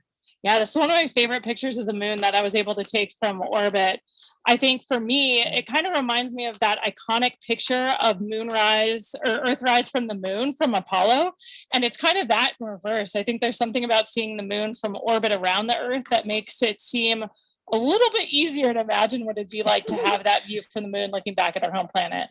Yeah, you should definitely submit that because that's an amazing photo. Did you take that yourself? Yeah, out of the cupola window of the space station. Wow, the resolution's great. The cameras we have up there are incredible. Yeah. It's awesome. So I haven't taken a moon snap, so I've had nothing to submit. So how do you feel about creating a moon snap with me? Let's do it. All right, well, take that, if you don't mind lifting it up, and we're just going to snap a photo here. Oh, lighting. Perfect. So I just created a moon snap. I love it. I'm going to share it. And again, this is just to encourage people to really get involved in this mission. So we will continue to collect and share those photos. So again, if you have a NASA moon snap, just use that hashtag. Okay, Artemis 1 comes amid a very busy year and exciting year at NASA. Some of the highlights include 2 more commercial crew launches with SpaceX, Crew 4 in April, and then Crew 5 last month.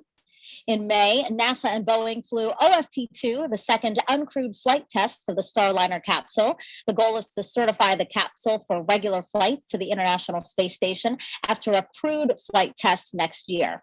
In July, we released the first images captured by our James Webb Telescope, and oh my, those are really beautiful, fascinating photos, and they're going to really help us answer some of astronomy's biggest questions about how our universe began. And then in September, we intentionally slammed the DART spacecraft into asteroid Dimorphos. Boom, look at that. And we successfully changed its course. The asteroid wasn't headed for Earth, but the test was to show we could defend our planet if needed. And recently, 2 other missions that benefit the Artemis program. Last week, we tested a new inflatable heat shield that could help us eventually land humans on Mars. And just 2 days ago, Capstone arrived at its intended orbit around the moon. The small satellite launched from New Zealand in June and will now test a unique lunar orbit for a future space station there. Artemis 1 heralds a new era in the history of human spaceflight. It marks a pivotal next step in humanity's return to the moon, ushering in a new generation of astronauts, technology, and research. This critical flight test sets the course for a bright future at the moon. It represents our ability to safely send Artemis astronauts and critical hardware to lunar orbit. Humanity will experience Artemis in different ways than we did Apollo. We will explore new areas of the moon with 21st century materials, technologies, systems, and operations. Gateway will be humanity's first space station to orbit the moon, built with next generation technology. Gateway will not only provide a deep space outpost for future lunar expeditions, it will also serve as a station for landers, experiments, and supplies. Starting with the core power and habitation elements, Gateway will grow with increasing capability as international partners contribute new habitat and refueling modules, observation windows, external robotics, and more. Gateway will enable longer stays and more science to be conducted on and around the moon than ever before. And one day, it will help set the stage for missions to Mars. A highly skilled, diverse core of astronauts will be selected for Artemis missions, including the first woman and first person of color to step foot on the moon. Aboard Gateway, the crew will conduct exciting research from their unique deep space vantage point. Gateway will also be a transfer station for astronauts to board innovative human landing systems that will ferry them to and from the lunar surface for exciting scientific expeditions near the South Pole. Once on the moon, Artemis astronauts will use expertise in fields like biology and geology to conduct groundbreaking research in modern spacesuits using advanced tools. They will drive new rovers to investigate the lunar terrain and unlock some of the greatest mysteries of our solar system. Artemis 1 cements our capability to send astronauts and cargo to the moon for years to come. We're going back to the moon. We are Artemis. As we approach the opening of our 2-hour launch window, we have a special musical performance for you. America the Beautiful, played in honor of the flight test by the Philadelphia Orchestra and Yo-Yo Ma.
A truly beautiful performance. It really has me feeling quite emotional right now. Yeah, perfect tribute for tonight's launch. You know, it's just, it gives me a sense of pride, really, to just remember that our country continues to lead our nation in space exploration. So, and as such, the White House is closely watching this historic launch.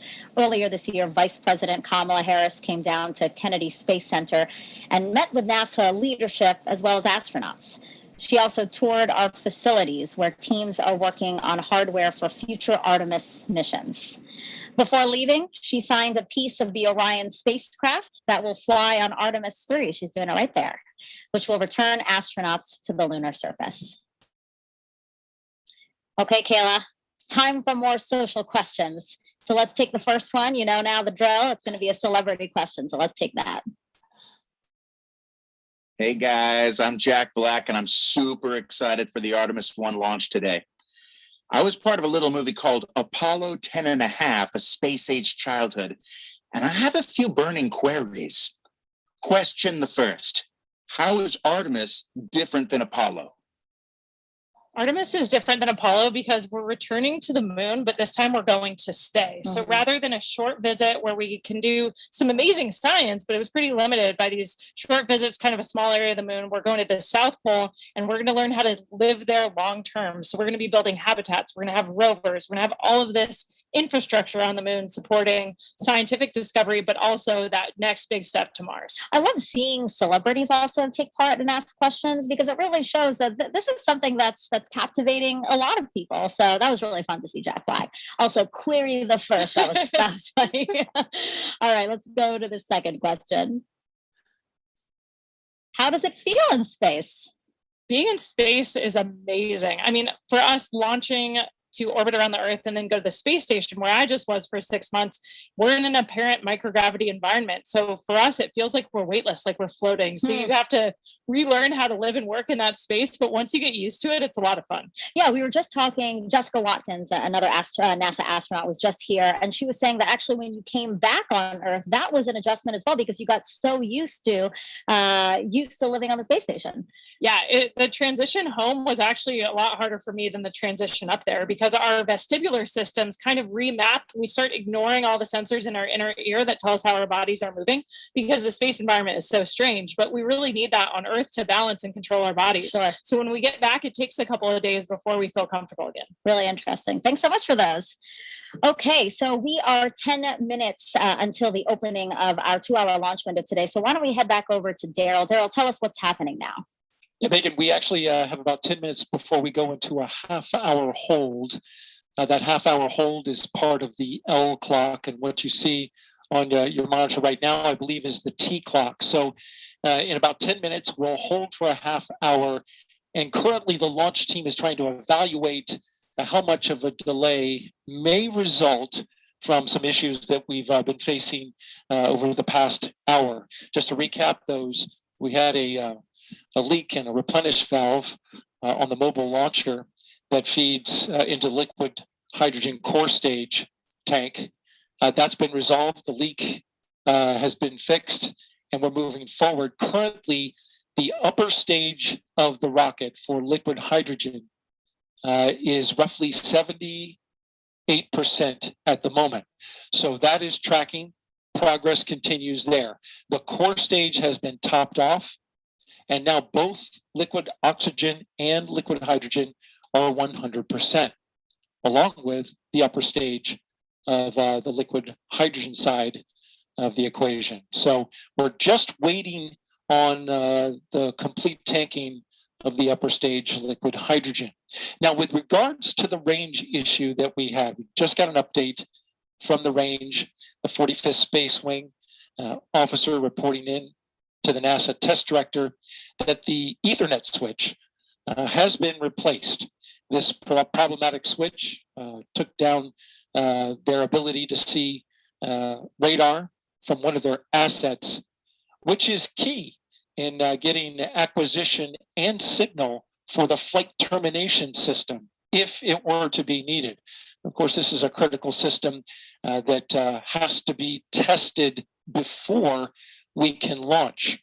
So at the moment, we're looking still at a 1:04 a.m. Eastern time launch, but it is pretty clear from the work that is ahead that it looks like we're going to slip into that window. How much exactly, we don't have an accurate calculation from the launch team as of right now. But of course, we're anticipating that. So for the moment, you see on your clock now, we are in the T-minus 10-minute hold. We just entered that. And now roughly we're looking at 28 minutes to resume terminal count. The launch team will assess what work needs to be done, how that syncs up with the range getting back online with their equipment, and then we should have a new T0 for you soon. That's the latest from Firing Room 1 here at the Kennedy Space Center. Megan, back to you. So things are obviously still very dynamic. We're going to come back to Daryl as much as possible. Now, to understand where we are going, we have to know where we have been. To do that, we spoke to some of the special few who walked on the moon and those who sent them. We choose to go to the moon in this decade and do the other things, not because they are easy, but because they are hard. Because that goal will serve to organize and measure the best of our energies and skills. It's been 50 years since we've been to the moon, and we've got a great program called Artemis. We're going back. The Apollo program was a test for the American people that you can do what you set out to do. All it took was turning to it and making it happen. We are going for a mission to the moon at this time. Engines on 5, 4, 3, 2. All engines running. Launch commit. Liftoff. We have liftoff 49 minutes past the hour. I think the characteristics that I remember most of the Saturn V was the noise. The noise was enormous and it was almost impossible to communicate. We're go, train tight, we're go. Tranquility Base here. The Eagle has landed. The landing to me was a great celebration. The nation was almost euphoric. That's one small step for man, one giant leap for mankind. There are so many things that we could eventually learn about our universe and the spacecraft that we use exploring.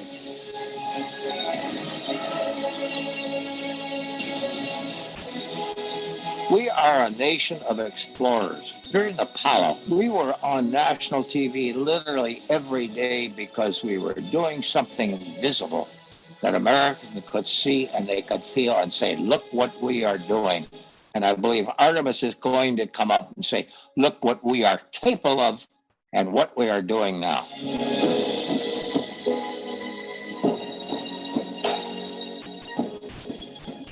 Artemis will stand on the shoulders of Apollo. They're going to have the eyes of the world on them when they start down this trail. The science of a space flight is one that will continue to inspire. Going to the moon generates technology, more communications, more computer technology, more sophistication in manufacturing that help us in everyday life. We have a generation that is ready, a generation with that technology, a generation with the education. Artemis represents the future in space. It is our next big step, and it is time to take it.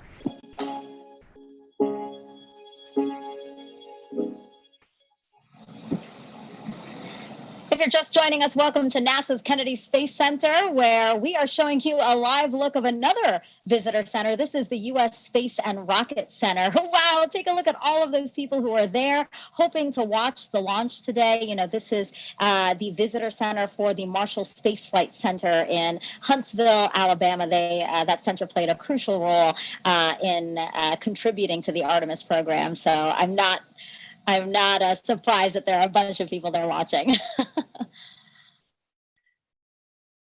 All right, so now we're going to go back to Leah Martin over at Banana Creek. Again, that's right outside of our visitor center, and she's with some other folks who came out to watch today's launch. Yeah, you know, Megan, we talked about this being America's rocket, right? Every state in the United States has contributed to this rocket, so it should be no surprise that we have people from all over the country joining us here tonight. I'm actually joined by some friends of ours who are joining us from Georgia and Utah. What does it mean to be here tonight to see tonight's launch? I think it's amazing. I know that tons of people from all over the United States have helped build the rockets and are here tonight. So it's awesome to know that we all have a little bit of personal ties to the rocket. And go ahead. No, I'm just excited to be here because I've been a fan of space travel and going to the moon and back. And I'm glad to see it's happening again later in life.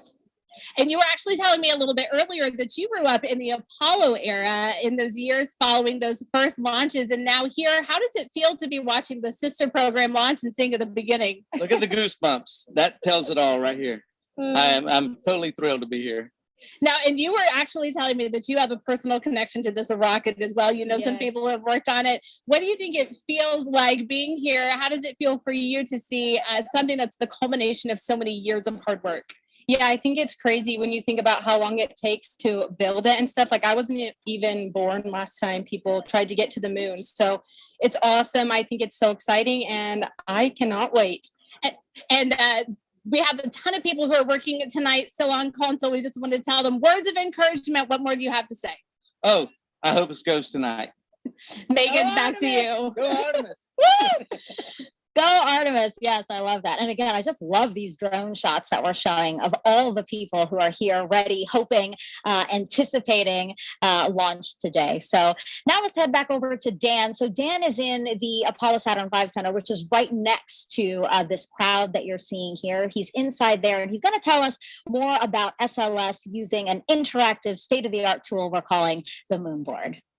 That's right, Megan, and everybody, welcome back to the Moonboard. So just to recap, SLS out on the pad, on the mobile launcher. Daryl's been walking you through all of the tanking, all of the preparation. We had that hydrogen leak that was in the base of the mobile service structure here. That's been remedied.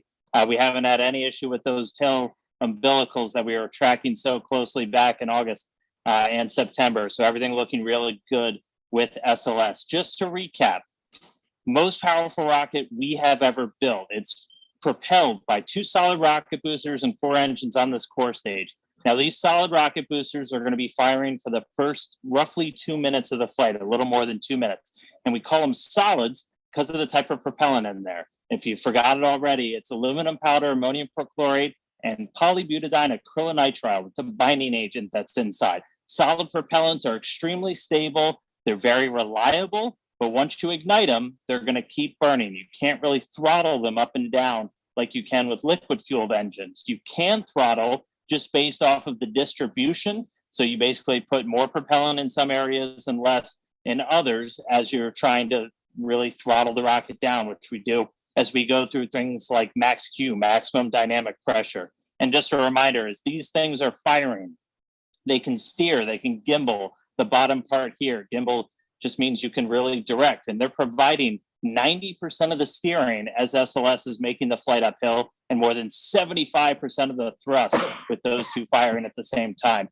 And again, they're attached to this. This is the core stage, 212 feet tall, the largest single stage we've ever constructed. It's been through the green run test, a lot of preparation for this flight today, and it is propelled by these 4 RS-25 engines. Now, these are liquid fueled rocket engines. So you have a fuel and an oxidizer. And one of the great things about liquid fuel is you can throttle them in real time. You could kind of like the gas in your car. You can go faster, a little bit slower. So these throttle up to 104% of their rated thrust at the time of liftoff. We throttle them down as we go through max use, the maximum amount of pressure on SLS in the way uphill, and then throttle them back up until they've consumed all of their propellants. And they're consuming that propellant at more than 1,500 gallons a second. That is just an astronomical amount of fuel that's running through these engines to produce that thrust. Each of these up to 500,000 pounds each during their operations.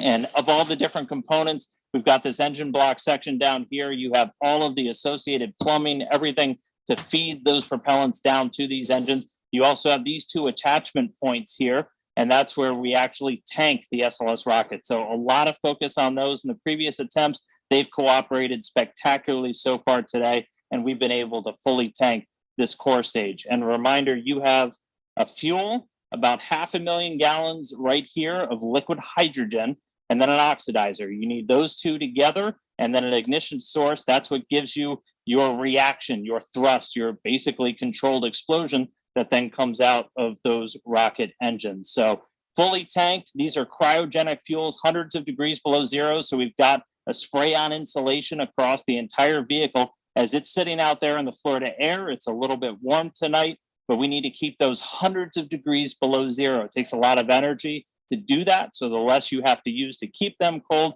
the better, which is why we have that insulation. So we're going to be seeing SLS take flight for the first time tonight as we clear all of those final issues. Again, this is going to be one heck of a show when this thing launches into the night sky. So with that, send it back over to you, Megan.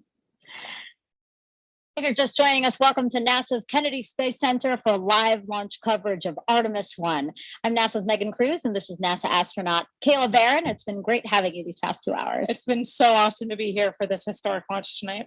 So right now we are awaiting a new T0. The launch team had to work through some issues, and they're doing a great job at working through those issues. So now we're just waiting to see a new T0, since we had been aiming for the top of the launch window, which opened does open at 1:04 a.m. Eastern time. Now, today is a big deal Apollo 17 in 1972 was the last time humans stepped foot on the moon. That the rocket you see right there behind us, illuminated in the darkness there, is the first step back towards getting us to the moon. Now, Artemis 1 is the first integrated flight test of NASA's deep space exploration systems. That's the ground systems here at Kennedy Space Center, the Space Launch System, or SLS rocket, and the Orion spacecraft. We will send an uncrewed Orion spacecraft farther beyond the moon than any of the Apollo missions before it. For Artemis 2, Orion will have astronauts on board as it orbits the moon. Then future Artemis missions will land the first woman and first person of color on the surface of the moon. So Kayla, why do we want to go back to the moon? The moon's a super interesting place to study. It can tell us a lot about the Earth, its own formation, but also more about our solar system. And we also want to return this time in an international partnership for a permanent presence on the lunar surface that'll teach us everything we need to know to travel onto Mars. Mm-hmm. And what about for you? I mean, you have the possibility of maybe being selected for those future missions because the Artemis program can choose from any of you guys, any of the NASA astronauts. It's a crazy time to be a NASA astronaut. Even imagine that could be real. I think we're all just honored to be a part of the team that's doing this. We're just a small representation of all of the amazing human beings around the world that it takes to do something as audacious as returning to the moon, learning what we need to go onto Mars. So we're just all excited to support the program in any way we can. But of course, a ride to the moon would be incredible. So yeah. I think we're all just dreaming about those moonwalks. Now, since Artemis 1 is setting the stage for those future crewed missions, is there anything in particular about this 26-day mission that you will be watching? Is it re-entry? Yeah, you know, we've mentioned that a few times throughout the broadcast tonight. The re-entry is a really important part of the flight, of course. And the heat shield, we're interested in seeing how it performs in real life. We tested it on the ground, but Orion's going to be coming in faster and hotter than any human-rated spacecraft in history. And so we really want to see how the heat shield performs and make sure all the systems can keep the crew safe for that dynamic event. Yeah, we'll all be watching for that too. It's not just about the launch, the 26-day mission, as we said, so we'll be keeping watch over the entire mission. Our workforce now is very different from what it was during the Apollo era. When Apollo 11 launched, there was only one female engineer in the firing room. Today's launch of Artemis 1 is led by NASA's first ever female launch director. Take a look at how she and other women across NASA are shattering glass ceilings. When I was a little girl, I wanted to be an astronaut, a scientist, a doctor, a fighter pilot. When I was a little girl, I wanted to grow up to be strong and independent. When we were asked to draw a picture of what we wanted to be when we grew up, I drew an astronaut standing on the surface of the moon. All I thought about was when I was going to get to NASA. It's a huge honor to be NASA's first female launch director. To be the launch director for Artemis, NASA has so many wonderful women pioneers, so many heroes to me. Some of the most amazing women in my eyes are people like Katherine Johnson and the other women that you've seen in Hidden Figures. Sometimes it's difficult to believe that I'm on this side now wearing this blue flight suit with all of the other astronauts, representing this iconic image that has so inspired and excited me my entire life. Being of South Asian heritage, Kalpana Chawla was just such a big thing for me growing up. I've always looked up to Sally Ride and Mae Jemison, who really laid the foundation to allow people like me to be in the position that I am now. All of these women were pushing their boundaries and breaking those glass ceilings. Now, of course, there are some fantastic women in leadership positions that inspire me every day. So much has changed since the Apollo program. During the Apollo 11 launch, we had one woman, one out of 400 engineers in the room. Now look at our team today. It's much more a reflection of the world that we live in. A big piece of why it's so important to have women and diverse backgrounds, because it allows us to bring everybody along with us on this journey. It doesn't really matter what you look like. If you've got the brains and you have the knowledge, we need you at the table. We are at such an exciting time in human spaceflight right now, and Artemis is such a huge part of that. We haven't been to the moon in many, many years. We have a lot of younger generation folks that have never seen that happen. We will understand so much more about the moon, about the Earth, about our solar system. We're going to stay And to me, that's an amazing idea. The moon is going to be the blueprint for how we go to Mars and out into the solar system and maybe beyond. It is incredibly exciting to be part of this Artemis team. It still feels pretty surreal to think that I might one day walk on the moon. To see a woman and a person of color on the surface of the moon, to be able to say that space is for everyone and that we go to space to make life better here on Earth for everyone. I know that tears will be in my eyes.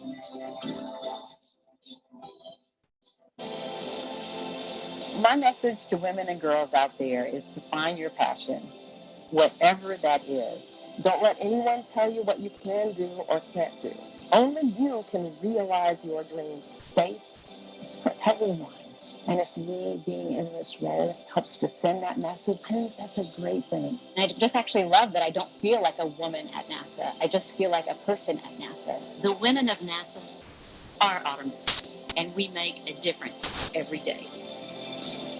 I am NASA's Spacewalk Office Hardware Manager. I'm the Program Scientist for Space Biology. I'm the Director of NASA's Johnson Space Center. I am Artemis. I am Artemis. 私はアルテミスです。Yo soy Artemis. Us some Artemis. Ana. Je suis. Ich bin I Artemis. I am Artemis. I just love the way that that video ends with you and all these other women saying, I am Artemis. What do you think? Why is it so powerful to just hear those three words, I am Artemis? Why does that resonate so much? I think it just represents how far we've come since the Apollo era and how we take advantage of the incredible diversity our country has to offer. Having seats at the table for everyone, space is for everyone. You heard that a few times in the video, and I think we're proving that out every single day in our work, not just at NASA, but with our international partners. I think it's so important to our ability to succeed on these really complex missions. Yeah, I thought that was a very powerful video, and I'm glad that people got that message, young girls in particular. Another person who you saw in that video is Pam Melroy. She's a former astronaut and NASA's deputy administrator. So why don't we head over to Jasmine Hopkins, because Pam is there with her now.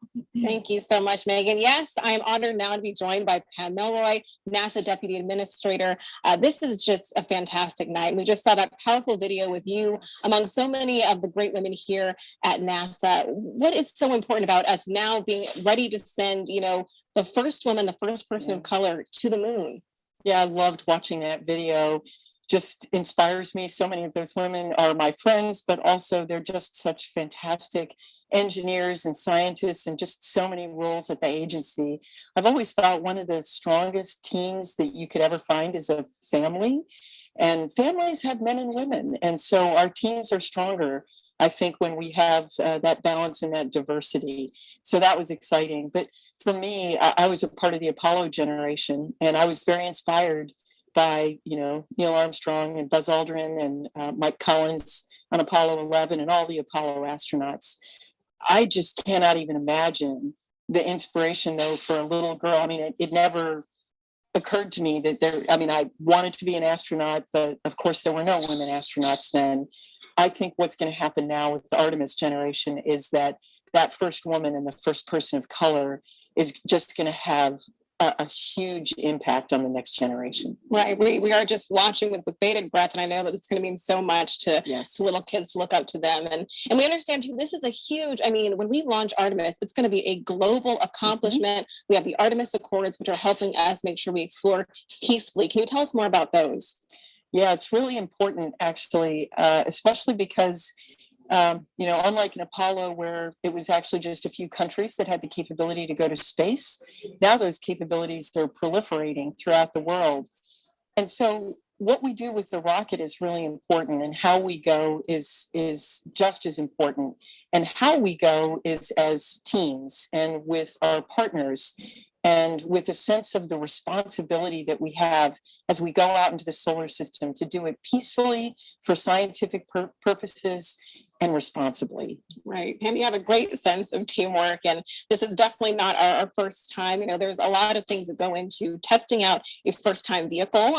There's actually dynamic activity going on right now. So how does this first flight test of SLS compare to other first times, with Shuttle or with Saturn V before that?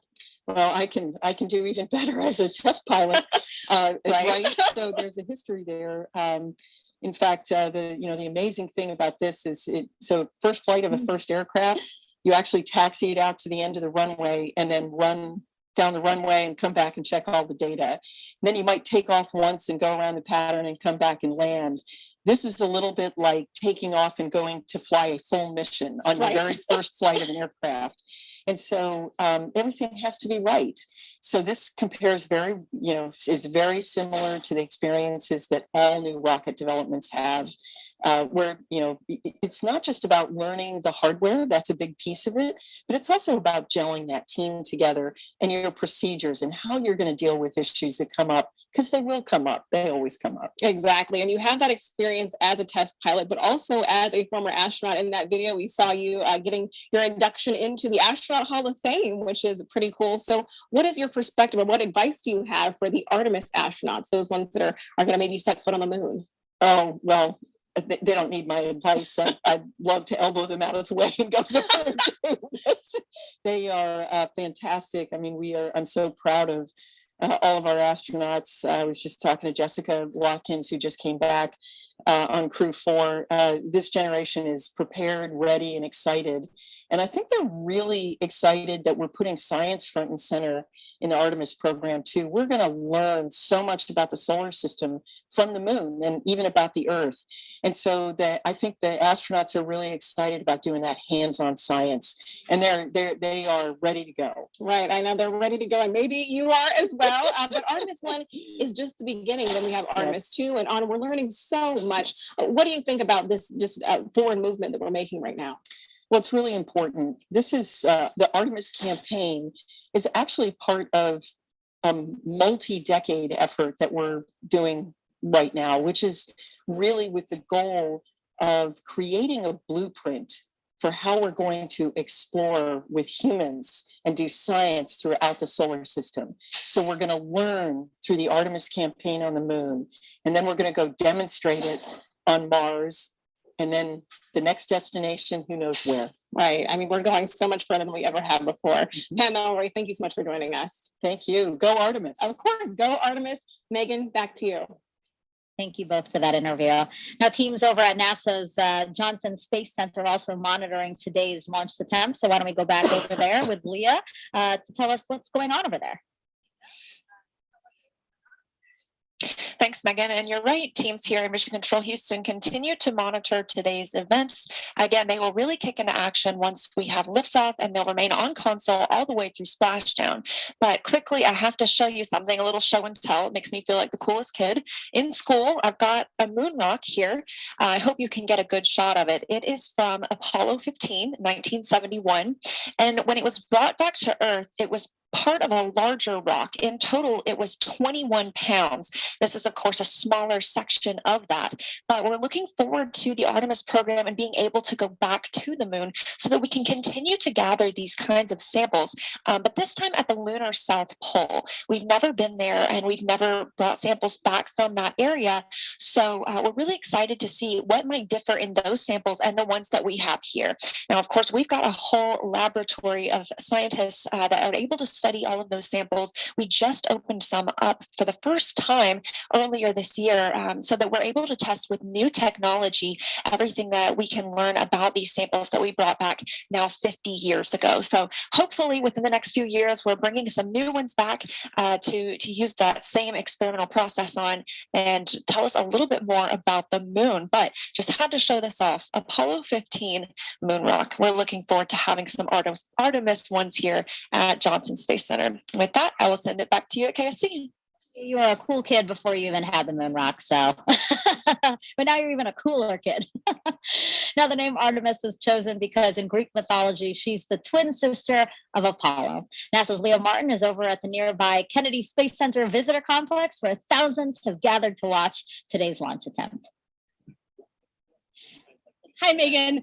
I'm actually joined here tonight by a very special group of guests here from Stennis visiting Kennedy Space Center. Why don't you tell me, Ryan, what it is that ties you to tonight's launch? So we were lucky and privileged enough to be able to test the core stage of the SLS rocket that's going to launch today. We got to Green Run, which is a full duration hot fire. It's a very historic time for us at Stennis. It was so exciting to be a part of it. 7 years of hard work by a lot of really great people. And Jack, sorry. Just so excited to be here to see it.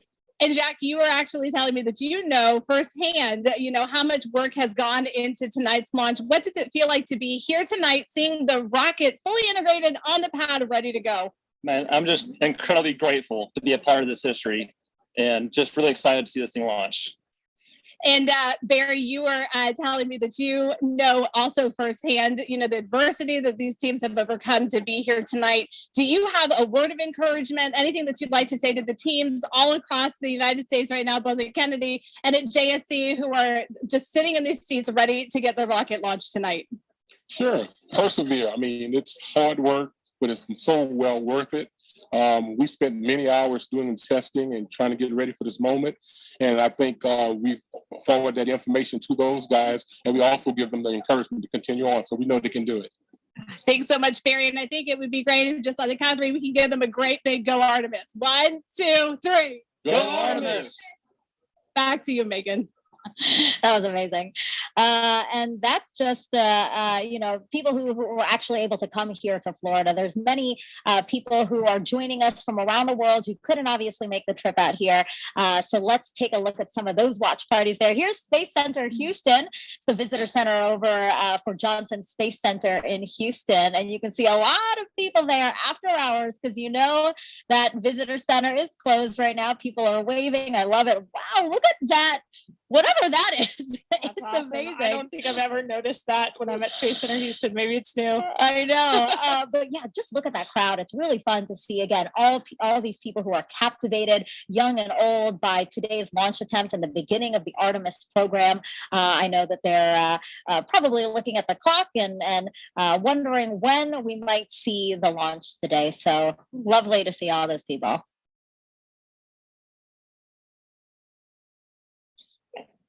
And there's the Space and Rocket Center, where we have a ton of people waving their flags, cheering us on tonight for this incredible launch this evening. I love that. They totally look like cheerleaders, and they're embracing it. I love it. And yeah, this is the U.S. Space and Rocket Center. This is the visitor center over in Huntsville, Alabama. As I've said before, Marshall Space Flight Center there is super instrumental in what the Artemis program is doing. They contributed a lot to the mission, so it's nice to see everyone there. And then here is Airbus in Bremen, Germany. So Airbus is the main contractor for the European Space Agency, and together the company and ESA, they provided the European Service Module, which is an important part of the Orion spacecraft. So we have quite a bit of people there. A more reasonable time over there in Germany. It is 7 a.m. So I'm going to say Guten Morgen to them. Did I say it right? Guten Morgen to them over there in Bremen, Germany. Again, the Airbus company. All right, so let's get another check on the launch team with our Daryl Nail, who's inside there and has an update for us. Yeah, that's right, Megan. So we are clearly in a delay now. The NASA test director, who's basically flying the ship for the launch countdown tonight, has said that we are extending the hold that we were currently in at T-minus 10 minutes and counting. And so that puts us off the 1:04 a.m. Eastern time launch. We're now slipping indefinitely into the hold. And NASA test director Carlos Monge saying that we are currently estimating how much work needs to be done before resuming the polling that is supposed to take place 15 minutes before launch. It then goes to terminal count at T-minus 10 minutes. Now we've got an update on the tanking of the upper stage liquid hydrogen tank. Currently 95% filled. We're in topping on that tank. It is the last of 4 tanks in the Space Launch System that needed to be completely fueled up before we launch. Of course, cryogenic tanking, a complex operation that has seen some delays tonight. We had a roughly hour delay after a replenish valve on the core stage liquid hydrogen side required hands-on work by a red crew team that went out to the launch pad and tightened down some bolts on the valve and got it fixed before leaving the launch pad, and then launch team verifying that that work was complete. Now currently we're awaiting some work with the range. The 45th Space Wing, which oversees the range here, makes sure that the airspace and the ocean out over the flight path is clear, and also has the responsibility to destruct the rocket should it go off track. They have been working on some issues with their equipment and sending a flight termination signal to the rocket. There is testing that must happen with the flight termination system that was delayed by a bad Ethernet switch. Switch has been changed out, and now the range is looking to start testing their connectivity to the rocket in order to preserve that safety function that they are responsible for. So again, we are slipping now indefinitely into the launch window. We're awaiting the launch team to evaluate just how much time is required to complete the work to get this rocket ready to launch. And of course, when we have a new T0 for you, we'll report that out right away. Megan, back to you. Daryl, thank you so much. As NASA prepares to explore the moon, here's a look at the spacesuits and tools that will help us to do that.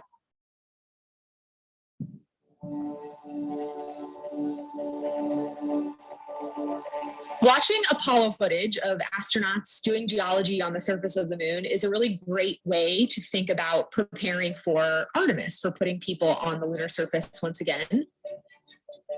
We learn a lot in how they did science operations on the moon and what it's like to work on the moon. You see them doing geology. You see them taking rock samples, putting in a drive tube to take a core sample. You see them bouncing along the surface of the moon on the lunar rover that they used in Apollo 15 through 17. So it's a great way to help drive technology development for the next generation of spacesuits and geology sampling tools. There's these facilities that help us train like we are on the lunar surface. You know, these 1.6G offload systems or putting people in the aquatic environment are great ways to train the mobility part, right? Like what can you do and how different does it feel to be in 1.6G and do these tasks? We've been training astronauts in geology and geoscience for decades now. The Apollo astronauts had literally hundreds of hours of training in geology before they flew to the moon. It's often said that the Apollo astronauts had the equivalent of a master's degree in geology by the time they flew to the moon. In the intervening decades since Apollo, we've been training astronauts who fly to the International Space Station because when they're on the ISS, they spend time observing the Earth, looking out the window, taking pictures of what they see on the Earth's surface. Now that we're looking at putting astronauts on the surface of the moon, we also take them into the field. We take them to field sites here on Earth that resemble field sites that we expect them to see on the moon. That's the reason why we take them out into places that are unique, like volcanic landscapes or places that are analogous to the lunar surface, to train them on the scale and fidelity of science that you just can't recreate in these facilities. And so by combining this classroom and field training, we're able to prep them for fundamentals of geology, the major driving lunar science questions that we have that we hope to address with the Artemis program, and teaching them how to do field work in relevant analog environments. For just science aspects of developing new spacesuits, can it get you to where you need to go? And then once you get there, can you do the cool science that you need to do? And so that's, can you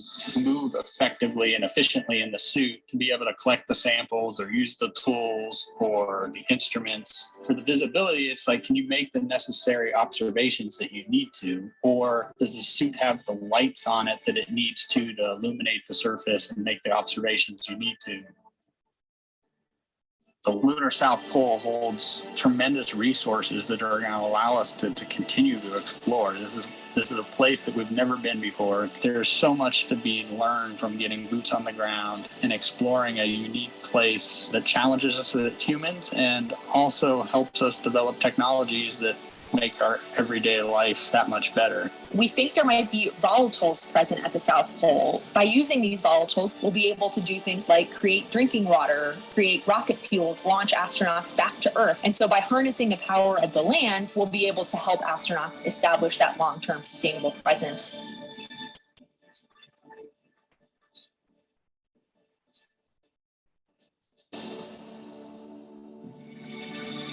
It's human nature to explore. Pushing our boundaries and exploring our universe is, I think, just one of those things that's just stuck in our human nature, and that we need to do it in order to understand the world around us, including our Earth and our solar system.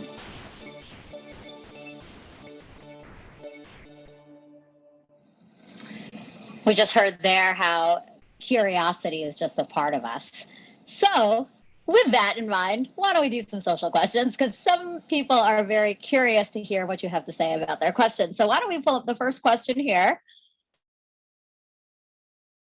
What are your thoughts on the responsibilities that come with going to space? Obviously a question for you. I am not going to space.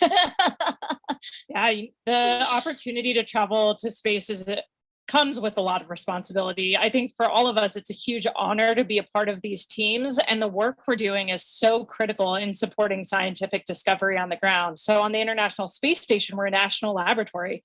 Our crew executed over 350 different scientific experiments during our 6-month mission.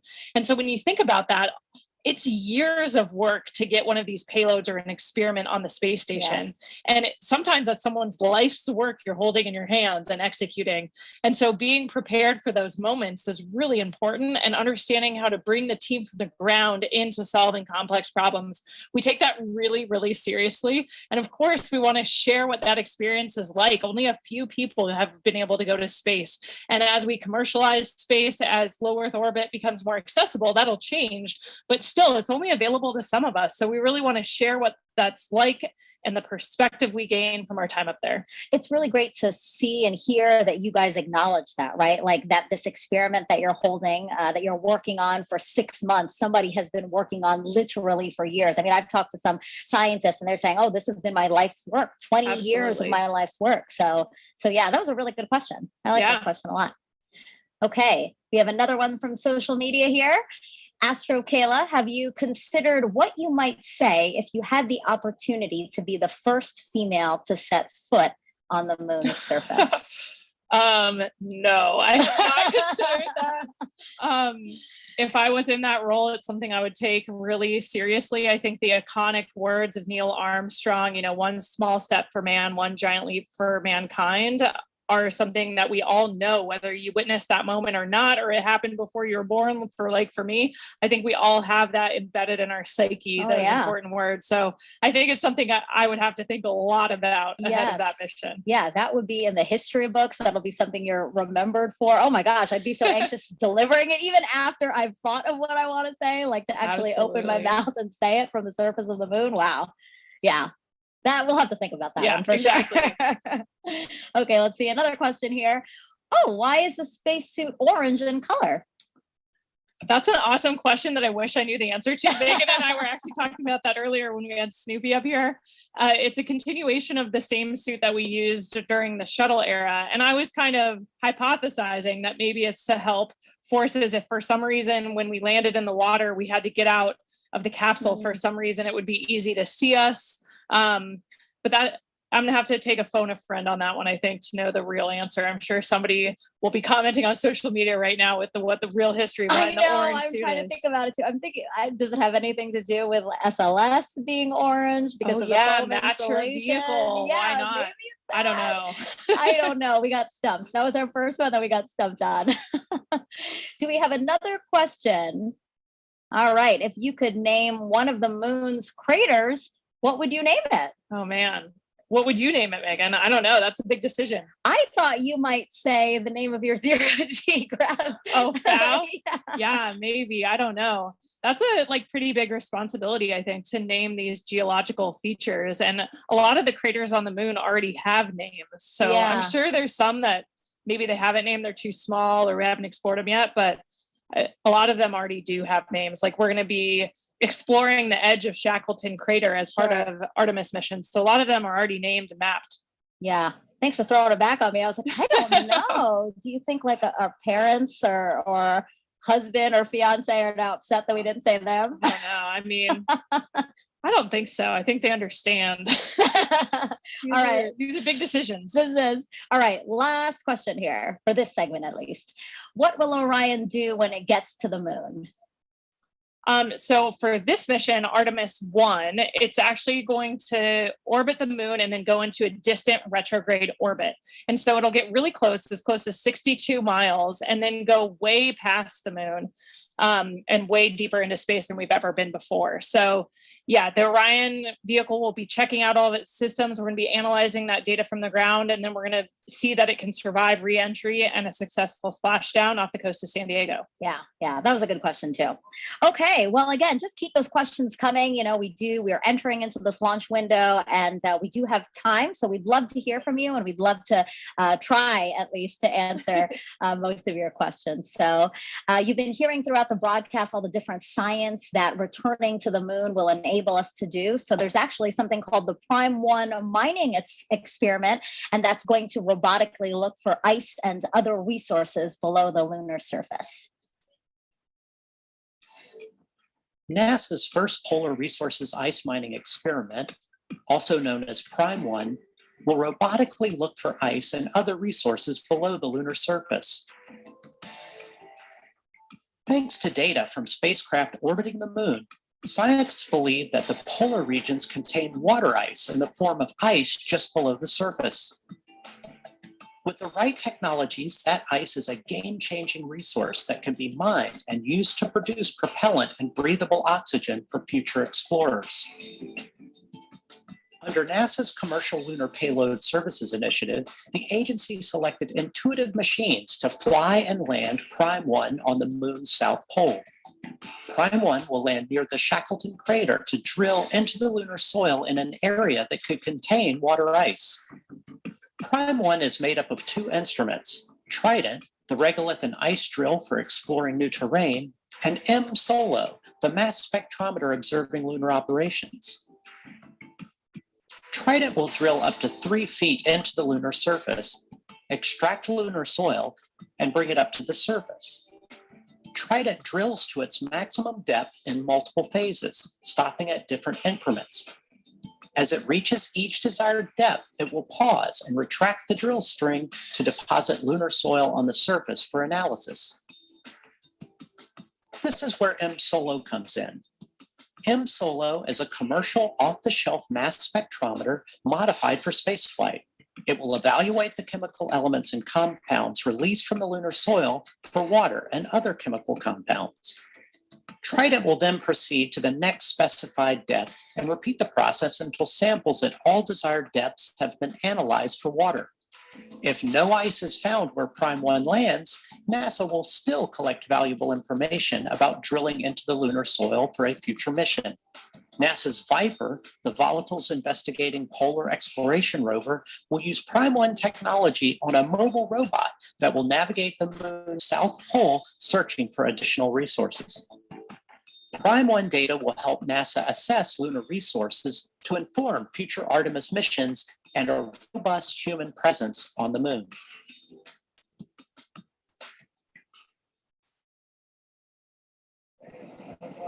So we are still awaiting a new T0 for today's launch attempt, but for more on what to expect when we launch for this first day, let's go to NASA's Dan Hewitt. He's inside our Apollo Saturn V Center at the KSC Visitor Complex. Hey, thanks, Megan. Everybody, welcome back to the moon board. There's a lot of people here in the complex. I just heard a woohoo. People are getting in and out because we have a great view of launch when it's going to happen, and it's going to happen today. But that launch is just the first step in the Artemis-1 mission. So let's look at what's ahead for this historic first flight.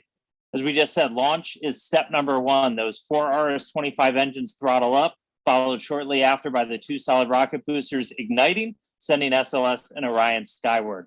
Now on our way uphill, we'll have a number of jettison events. You'll be able to see things coming off of the SLS rocket. One of the most visual ones will be these 2 solid rocket boosters. Now they'll expend their propellant a little over 2 minutes into the flight. They will separate. We'll see them flare off onto either side. and then the core stage continues to fire. We're also going to see the launch abort system come off the top. Once you get high enough in the atmosphere, it's no longer required. You could actually do aborts using engines on Orion and its service module. I will also note that on the launch abort system, it's got those 3 solid rocket motors. The jettison motor is active. The abort and the attitude ones are not for this flight. We don't have people, so we're not flying a fully active abort system. We also have 3 fairings that are there to protect Orion, the service module and the crew module, as we're flying up through the really dense parts of the Earth's atmosphere. Next up, we'll hit core stage separation. So we've got 4 main engines. We'll hear MECO, main engine cutoff. Those engines will shut down. The core stage will separate, drop away. It's eventually going to splash down in the ocean.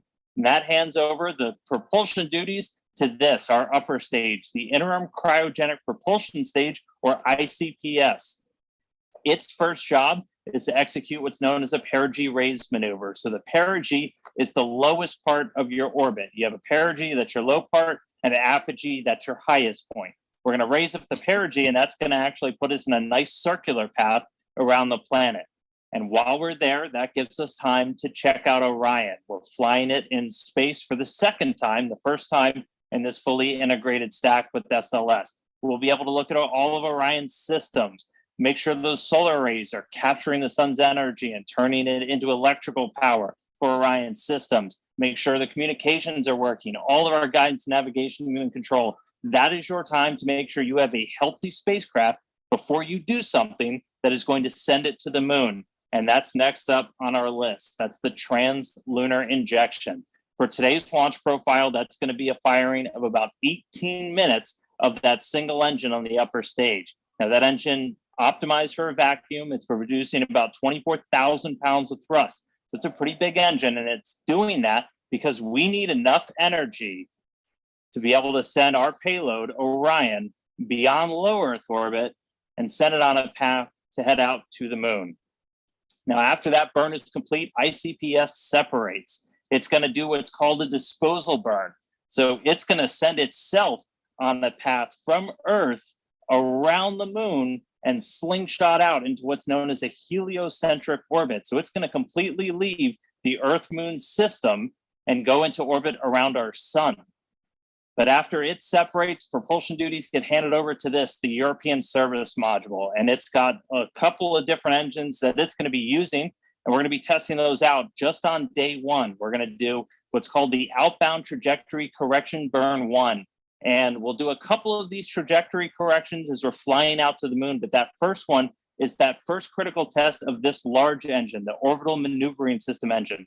That's the one that has the most thrust, generating about 6,000 pounds of force in a vacuum. And that's what's going to be doing a lot of our maneuvers, or giving us that pushing power as we do these maneuvers around the moon to enter into what's known as distant retrograde orbit, or DRO. And that's this dotted line that you see around here. Now, we call it distant basically because of the distance we're away from the moon. We're about 40,000 miles, a little bit less, off the lunar surface. And then we call it retrograde because the moon orbiting planet Earth in this direction, going in a counterclockwise fashion, we're going to be entering into a clockwise orbit around the moon, opposite retrograde. Now, to do that, we're going to get in close. We're going to dip in off the lunar surface. We're going to be about 80 miles, 80 statute miles off the lunar surface as we do this outbound powered flyby. Again, the major thrust coming from that orbital maneuvering system engine. After we do that, we'll do a final maneuver to actually go into that distant retrograde orbit, that DRO. Now, why DRO? Why are we not just going around the moon and coming back on like a free return trajectory, which you did on some of the Apollo missions? Well, in DRO, it's a very stable orbit. It doesn't require a lot of fuel to maintain that area around the moon. So it gives you a lot of time to really test the spacecraft. If you followed with any launch of a new spacecraft, you know there's only so much testing you can do on the ground. Once you actually put all of that hardware in space, in the environment that it's going to be operating, hundreds of thousands of miles away from Earth, you're going to learn things you didn't even realize about everything from communications, the life support systems, the thermal control, everything on a spacecraft needs to get put through its paces in this environment before we put people on board. And that's why we're heading out to DRO. Eventually, though, it's going to be time to come home, and we will do a DRO departure maneuver. This, again, firing up that orbital maneuvering system engine and others on the service module. And this is what's going to commit us from leaving the moon and heading on back towards Earth. We'll dip in once more, close off the lunar surface, slingshot and use the lunar gravity to do this return-powered flyby. And then, similar to the way out, we can make correction burns as we kind of fine-tune our path back towards the Earth. And then it's time for re-entry. A couple of things happen before that. One of the really critical ones, spacecraft separation. We're going to detach the European service module shortly before re-entry. Its job largely done. That burns up in the Earth's atmosphere and reveals on the crew module the heat shield. I circled it earlier. This is goal number 1 of the Artemis mission. Artemis 1 mission is testing this heat shield at lunar return velocities, because when we make that trip around the moon and we come back, we are going in speeds of excess of 20,000 miles an hour. So when we slam into the Earth's atmosphere, it's going to heat that thing up to more than 5,000 degrees Fahrenheit. For the Artemis 1 profile, we're going to do what's known as a skip re-entry. So basically, you can come in too shallow and skip off the atmosphere, too narrow, and you're going to do what's known as a ballistic entry, which really heats things up. We're going to do kind of a mix where we're going to skip once off the atmosphere, and that we're still going to get the heat, but that helps to reduce some of the G loads on the crew. Once you're through that, you get to parachute deploy. There's 11 parachutes in total that are going to slow Orion down before it splashes down. We're going to be going from 20,000 miles an hour to about 300 miles an hour before those parachutes deploy. And then they do a final job of getting it in the water in the South Pacific. We've got these big orange balloons. That's an uprighting system. So even if Orion landed in the water upside down, those can inflate, and they put us back upright into what's known as stable 1. That's where you want your spacecraft to be, nice and upright in the water, especially if you're an astronaut in there floating. Now, we also have a large US Navy ship with a big bay that's going to basically come up and swallow Orion into its deck.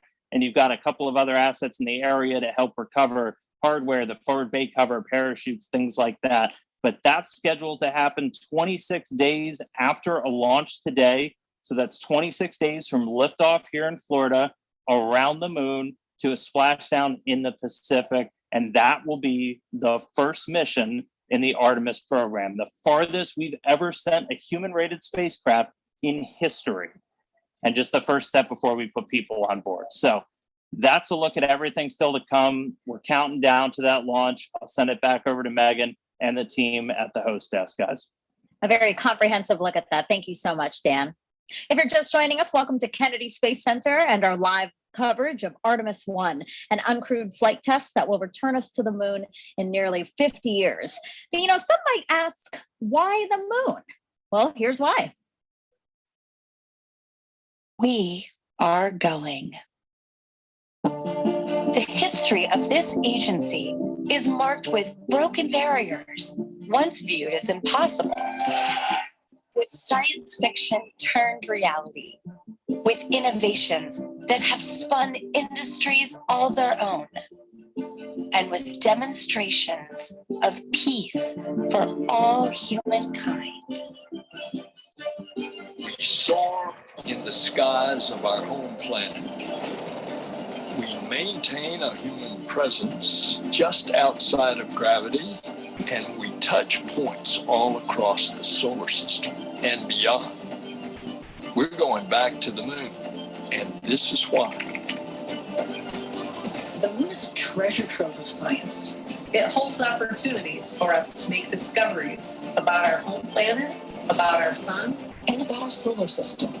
The wealth of knowledge to be gleaned from the moon will inspire a new generation of thought and action. Without fail, every major program and mission NASA has invested in has led to technologies and capabilities that have shaped our culture. The breakthroughs of the Artemis era will define our generation and the generations to follow. The tens of thousands of jobs associated with propelling us to the moon today are just the beginning of a lunar economy that will see hundreds of thousands of new jobs develop around the world. This is not an ambition of one entity or one country. The exploration of the moon is a shared effort. woven together by a desire for the greater good. Why the moon? Because the missions of tomorrow will be sparked by the accomplishments of the Artemis generation today. Because the ambition to go has already begun. And because Mars is calling, we need to learn what it takes to establish a community on another cosmic shore. So let's camp close before pushing out. And so we go to the moon now, not as a series of isolated missions,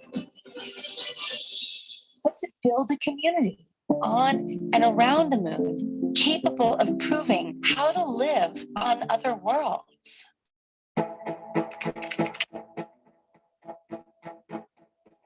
We'll use the lessons from more than 50 years of peaceful exploration to send a new generation to the lunar surface to stay. We will anchor our efforts on the lunar South Pole to establish the Artemis Base Camp, positioning us for long-term science and exploration of the lunar surface. We will prove what it takes to assemble a complex ship in deep space. We will perfect the sending down to and returning from a distant surface.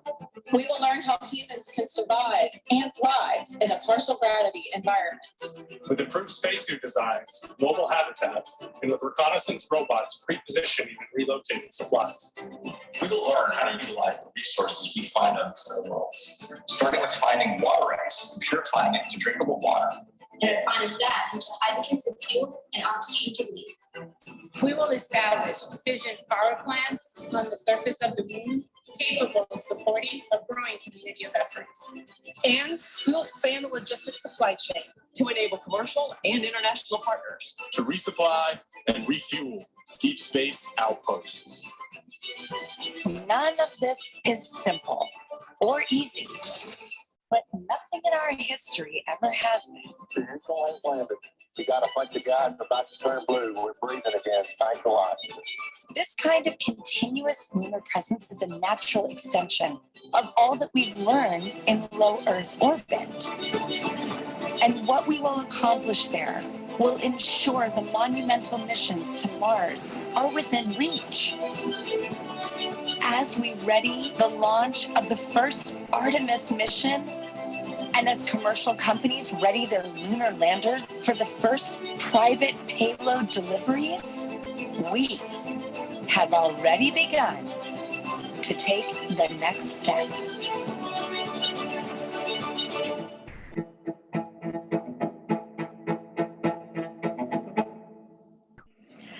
Throughout this launch broadcast, our NASA's Leah Martin has been introducing us to people over at the Kennedy Space Center Visitor Complex who have come out for hopefully the maiden voyage of Artemis 1.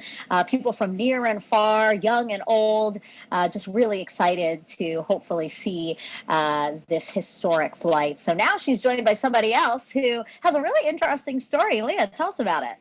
Megan, I think one of the most exciting things about being here tonight is being with people who are like-minded, who have such a strong tie to the history of our nation's space program and their love of spaceflight. And I actually struck up an amazing conversation with Scott here, and you were telling me about the special tie that you have to tonight's launch as well.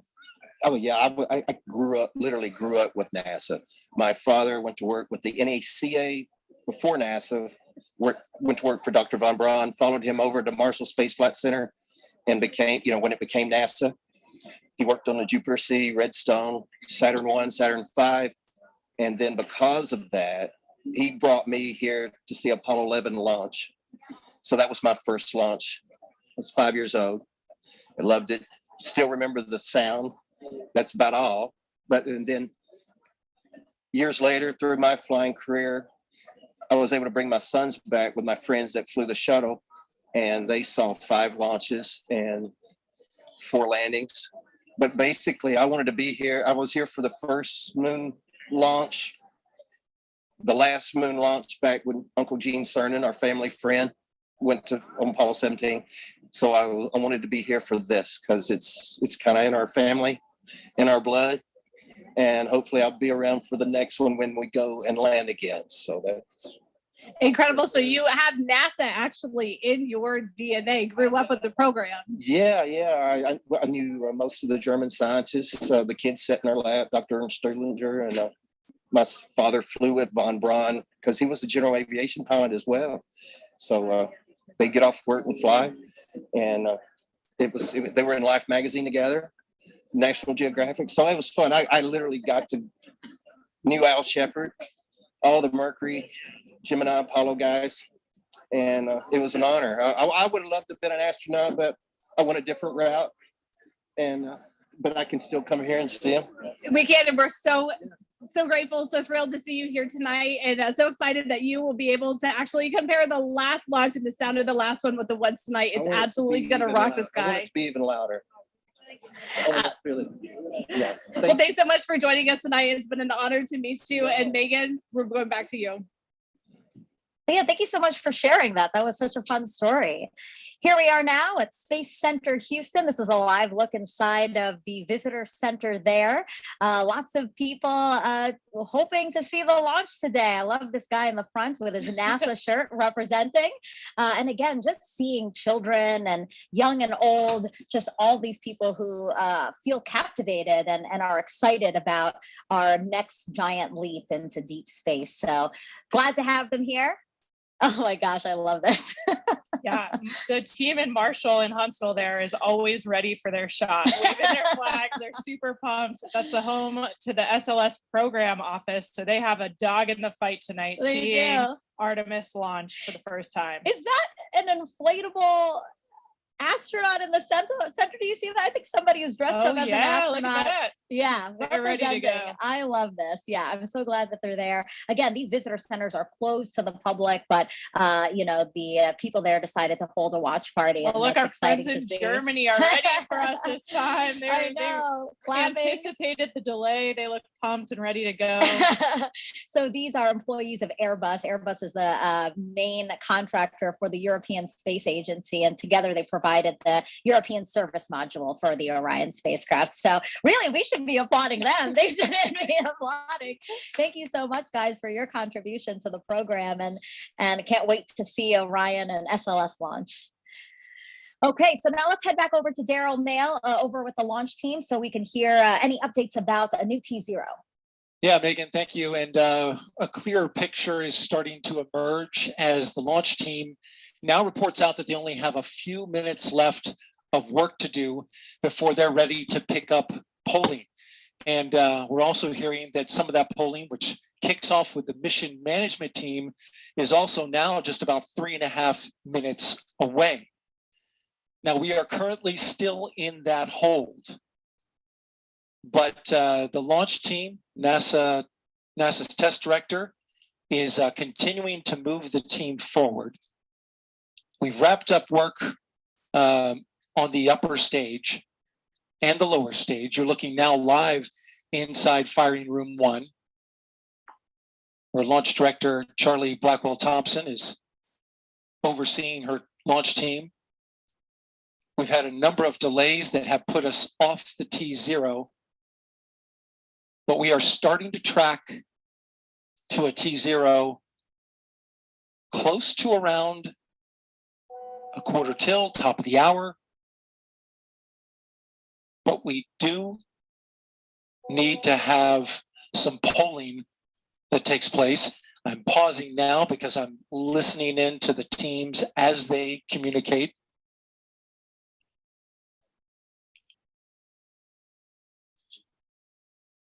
In this launch window, which we're currently 26 minutes into, and it's 2 hours long, it runs until 3:04 a.m. Eastern time.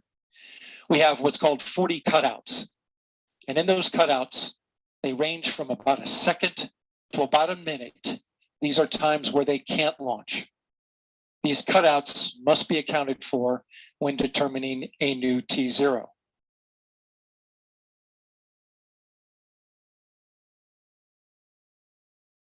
The upper stage of the rocket, which was the last to get ready and configured, just recently, the team cycled the liquid hydrogen valves, which is required.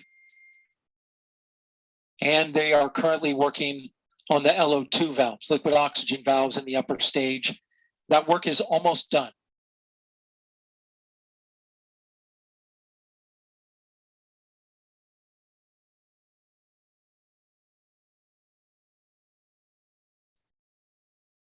We are now a minute and a half away from the poll of the mission management team, which is several minutes before T-minus 15 minutes.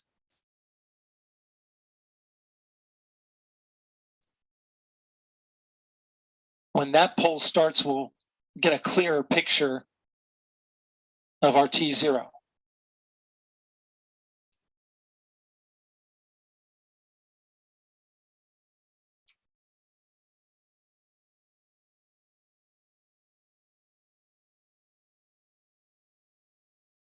NASA's test director has informed the launch team to all switch to a common communication channel. It's called 232.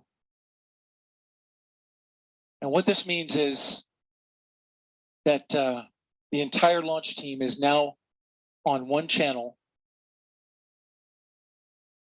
and all future communication will happen there. Whereas there are many channels. Now they reduce it down to one.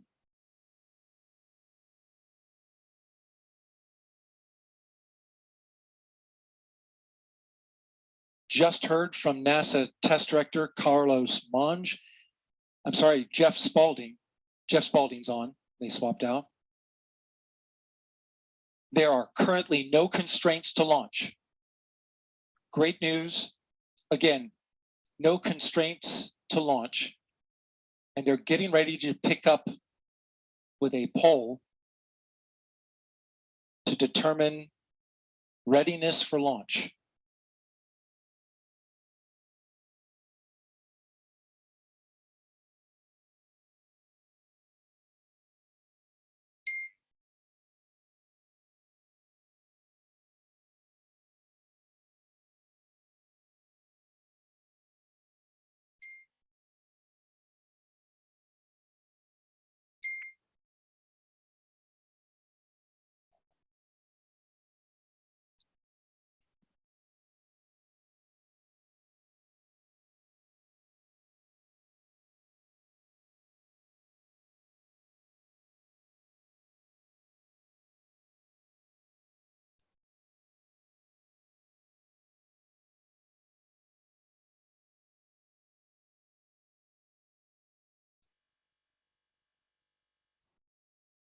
Okay, NASA test director Jeff Spalding getting ready to conduct the readiness poll. So we are getting close.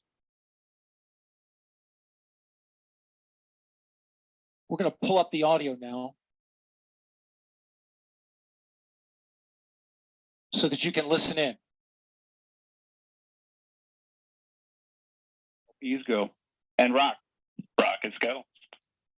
All right, copy all. And Launch Director NTD, our launch team is ready to proceed at this time. I copy all NTD. At this time, I will proceed with my poll. And attention on 232, this is the Launch Director performing the final poll for launch. Verify no constraints and go for launch. EGS Program Chief Engineer. EGS Program Chief Engineer verifies that the EGS, SLS, and Orion Program Chief Engineers have no constraints and are go for launch. Copy, Greg. Thank you. EGS Chief Safety Officer. The EGS CSO verifies the SLS, Orion, and EGS CSOs have no constraints and are go for launch. Copy, John. Thank you. Range weather. Weather has no constraints and weather is go for launch. Copy LWO and Mission Manager.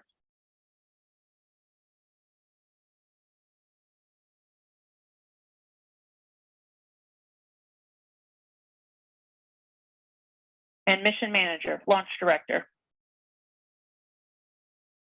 Launch Director, Mission Manager on 232. The mission management team has been pulled. You have a go to proceed with terminal count and launch of Artemis 1. I copy all. Thank you. And NTD, Launch Director. Go ahead, Launch Director. Yes, sir. On behalf of all the men and women across our great nation who have worked to bring this hardware together to make this day possible, and for the Artemis generation, this is for you. At this time, I give you a go to resume count and launch Artemis-1. Copy, Launch Director, and thank you. All right, we do have a couple of steps to configure, and then we will be ready to resume the clock. CVSE, NTD. CVSE here. Initiate recording of Orion cameras at this time. In work. R, NTD. RSR here. Perform the booster ignition SNA arm rotation enable. NDT, RSR, booster ignition SNA arm and rotation enable is complete. And I copy, thank you. Okay, so there you heard the poll from Launch Director. Really?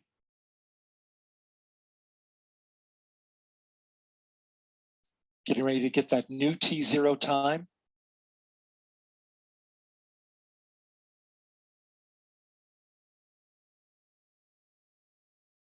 The poll that you heard was the NASA test director's poll. And all right, and we verify no cutouts at this time. And all personnel, we are going to resume the clock. GLS, you can resume the clock on your mark.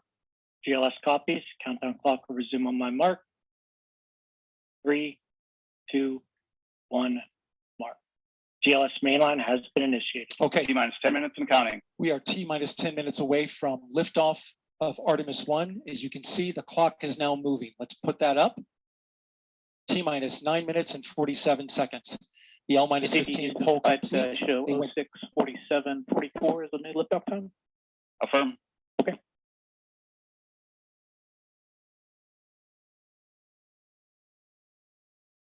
Oh, 1:47:44, 1:47 a.m. Eastern Time and 44 seconds.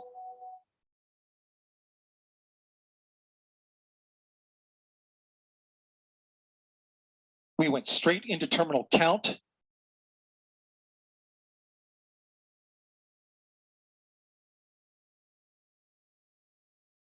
Liftoff now 9 minutes away. So terminal count. Control has been given over to the GLS, the ground launch sequencer, a computer and software that is doing all of the commanding and monitoring of the Space Launch System.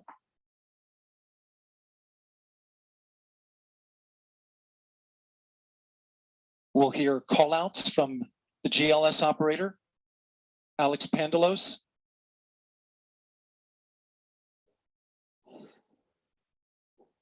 As well as NASA Test Director Jeff Spaulding. GLS is pre-tensioning the umbilicals at this very moment. You can see them as they run down the rocket. That's getting them ready to detach. GLS is pre-tensioning the At liftoff, those arms will swing away, will let go of the rocket in a clockwise direction.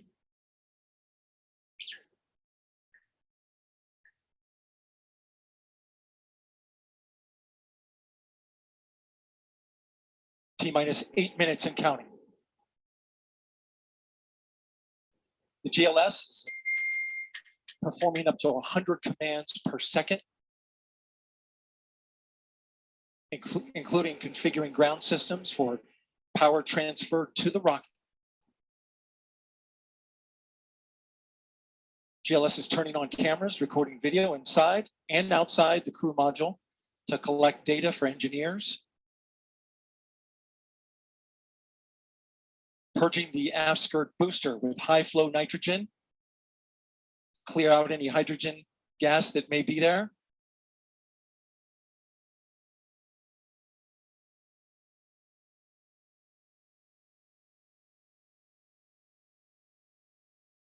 You can see the crew access arm is already retracted.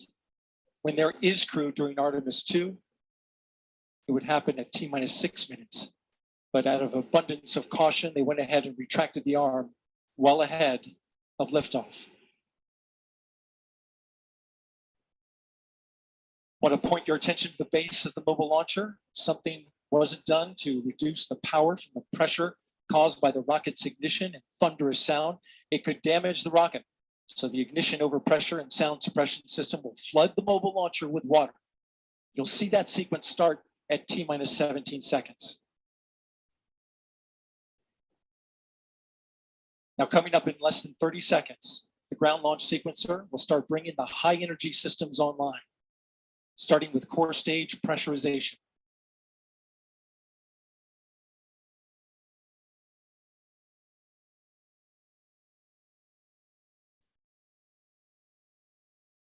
Fire Room 1 is completely silent as they listen for the next call. GLS is go for core stage tank pressurization. The core stage tank is now pressurizing to flight levels. The replenish valve to the liquid hydrogen tank now closing.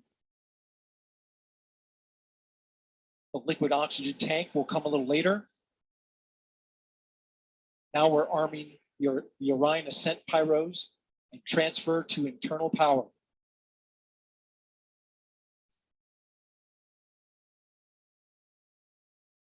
The launch abort system, or LAS jettison motor, is now armed. On this flight, the abort motor is inactive because there is no crew on board.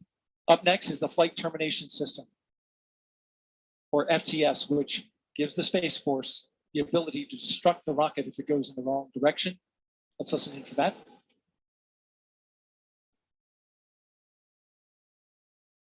GLS is go for FTS arm. The flight termination system is now armed. Coming up at 4 minutes and 40 seconds, a big moment. This is where the RS-25 engines and their bleed go to high flow. It's been a little tricky to dial in. GLS is go for LH2 high flow bleed check.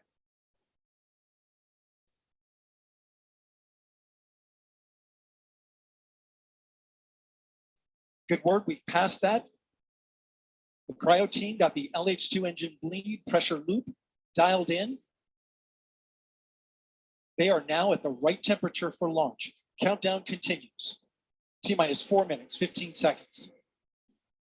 Up next, GLS fires up the KPUs. Those are high-speed turbines which provide pressure to hydraulic pumps that steer the RS-25s. Stands for Core Stage Auxiliary Power Unit Start. GLS is go for core stage APU start. That now leads to the thrust vector control test at T-minus 2 minutes and 30 seconds. That can proceed now, and we will see the engines gimbal at the bottom of the core stage.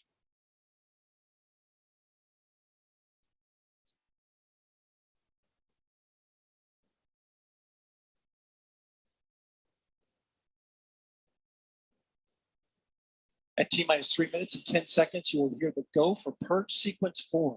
That's a helium purge of the 4 core stage engines downstream of the propellant valve, getting the air and moisture out.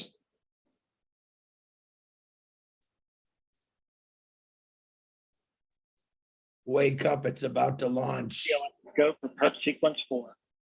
And in just a few seconds, GLS will close the core stage LOX vent, liquid oxygen. The white vapor cloud caused from the super cold gaseous oxygen condensing the water in the atmosphere will disappear. You see it coming out there now.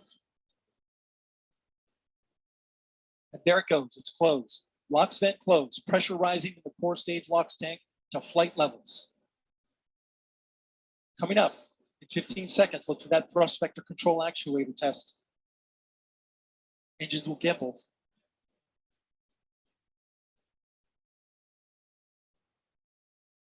And there they go. The 4 core stage RS-25 engines gimbaling around, testing the ability to steer the rocket into space. They will operate at 109% performance. Each RS-25 throwing down 500,000 pounds of thrust. All 4, 2 million pounds. All together with the boosters, 8.8 million pounds of thrust. GLS go for upper stage to internal power. Now the upper stage has gone to internal power. So power is removed from the rocket's upper stage, the ICPS, and it's been switched to battery power. The same milestone is coming up for the core stage at T-minus 1 minute and 30 seconds.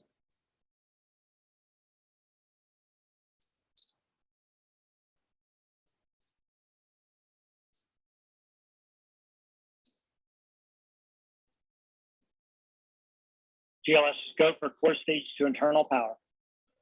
The rocket's core stage, which houses the 3 flight computers, is now on battery power. So there is no more hold time available because there's no more margin on the batteries. So if we have a hold, we'd have to recycle back to T minus 10 minutes and recharge those batteries. The count continues. A note now, shortly after liftoff. 1 minute. Shortly after liftoff, Mission Control Houston will take control of the rocket, and my colleague, Leah Cheshire, will take over commentary. T minus 50 seconds and counting.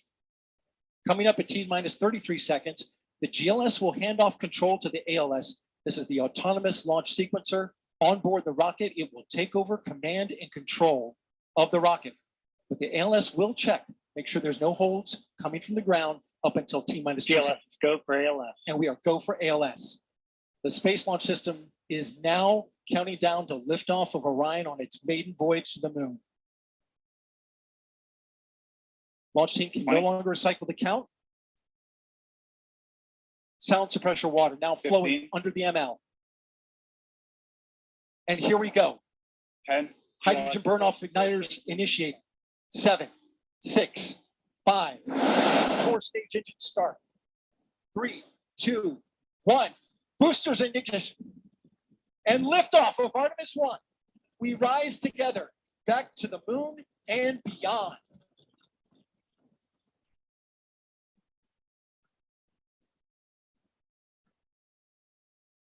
All 4 RS-25 engines on the core stage and 2 solid rocket boosters now propelling the vehicle at 128 miles per hour. Hearing good control on the roll from teams in Mission Control Houston. All good calls so far. Now 30 seconds into the flight of Artemis-1. First milestone will be for the vehicle to pass through max Q at about 1 minute and 9 seconds into launch. This is the greatest period of atmospheric force on the rocket.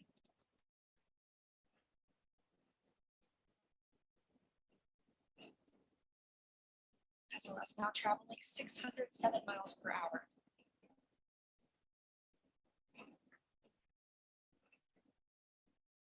You're looking at 8.8 pounds of maximum thrust. Quiet here.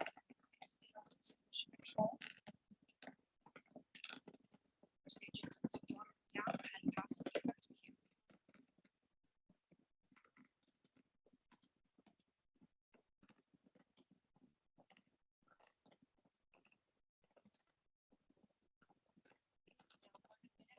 Seconds into the flight, traveling at 1,420 miles per hour.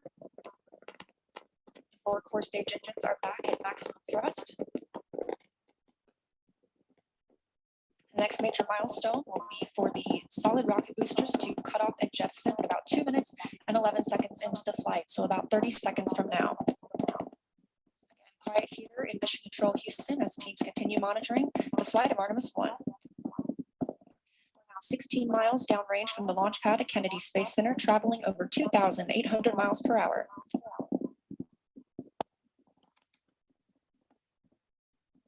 Standing by for solid rocket booster jettison and shortly thereafter.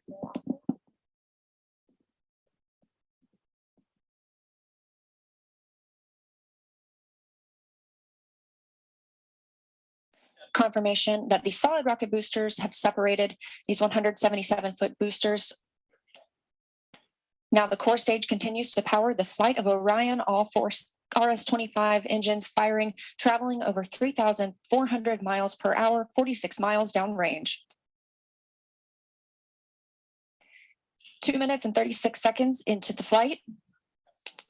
Hearing nominal calls here in Mission Control Houston. We've still got 4 good engines on the core stage.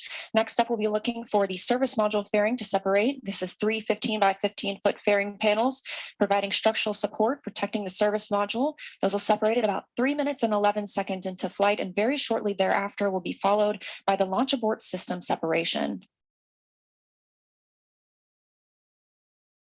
Just over 3 minutes into the flight of Artemis-1, now traveling over 4,060 miles per hour, 83 miles downrange. We just had confirmation that the service module fairing has separated.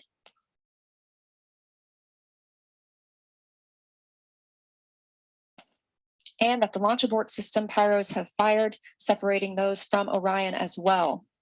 For future crew members,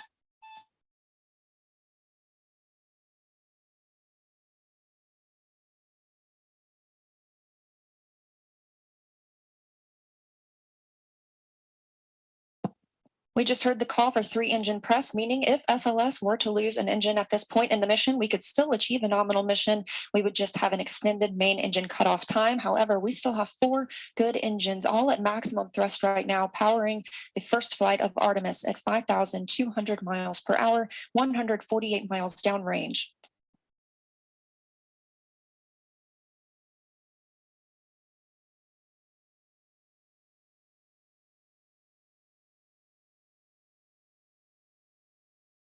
We're 4 minutes and 16 seconds into the flight of Artemis 1. So far, we've had a clean ascent. We saw those solid rocket boosters jettison about 2 minutes and 11 seconds after liftoff. Shortly after, we had the service module panels, fairings separate, as well as the launch abort system. The launch abort system was inert for this flight, except to perform this separation. Those 4 core stage engines will continue to fire and power the flight of Artemis 1, now traveling over 6,800 miles per hour, 229 miles downrange. Booster flight controller reports that the engines are looking good.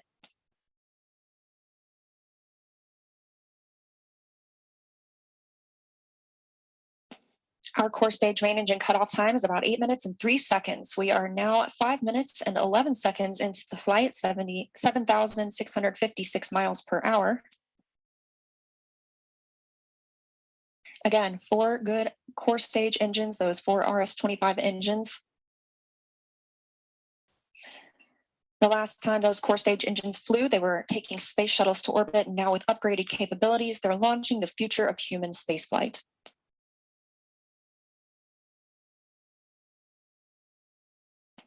Five minutes, 42 seconds into the mission, we are now traveling 8,800 miles per hour, 345 miles downrange from the launch pad at Kennedy Space Center.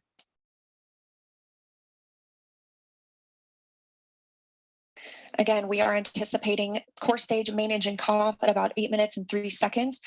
And about 10 seconds later, we'll see core stage separation, at which point Orion and the interim cryogenic propulsion stage will be flying free. Now traveling over 10,000 miles per hour, 6 minutes and 15 seconds into the flight of Artemis 1, 427 miles downrange. Quiet here on the loops in Mission Control Houston. Teams continue to monitor this first flight.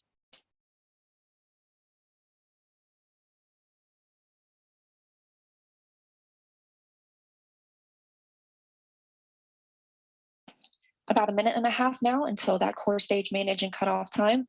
Our 4 core stage engines continue to fire maximum thrust.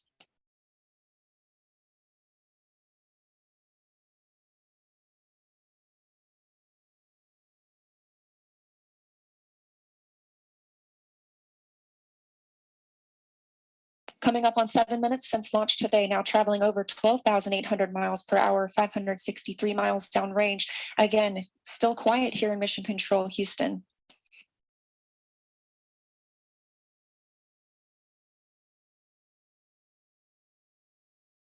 As we prepare for main engine cutoff, the 4 RS-25 engines are beginning to throttle down.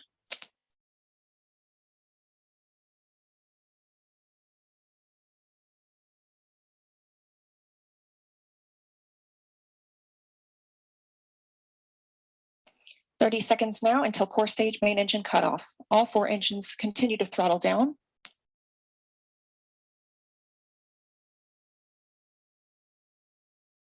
Now 7 minutes, 45 seconds into the flight, traveling over 16,000 miles per hour. Continuing to hear good calls here in Mission Control Houston. We're standing by for core stage main engine cutoff.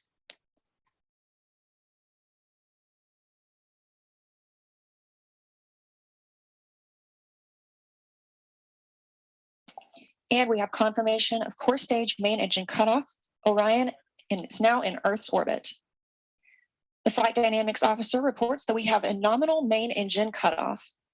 And we just heard the call for core stage separation. That means Orion and the interim cryogenic propulsion stage are now flying free from the core stage of the Space Launch System.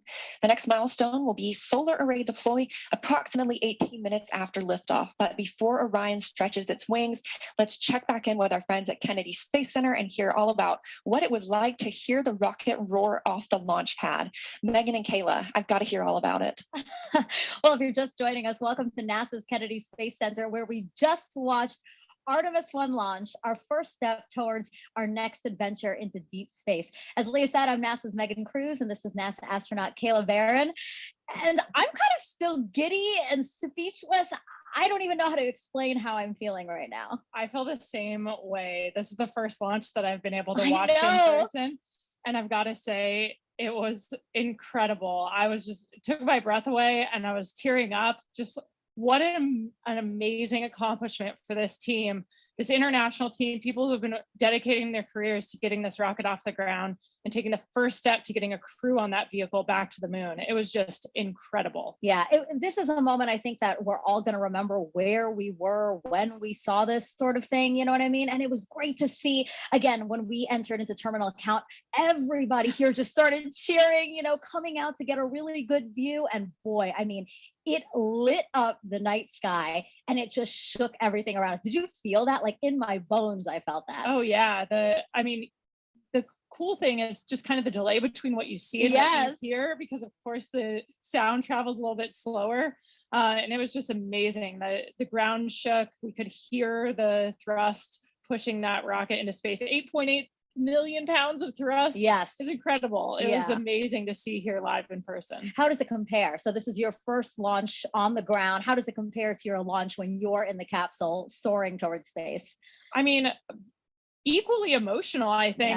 We train for everything. And so when we're in that capsule waiting for launch, we're just running our procedures. You could almost, you know, trick us and say that we're in the simulator and it wasn't real. But like in that moment of liftoff, when the thrust builds underneath you, like we saw it today, it's just hard not to be overwhelmed by the emotional experience, the excitement, the joy of that moment. It's incredible. Yeah, I think we can't say it enough. This team really deserved this moment. They've been working so hard for this moment. When I heard that we got into terminal count, it was, I felt a sense of relief and excitement for them that I think everybody here did. You know, we really wanted them to succeed. We really wanted to see the launch today.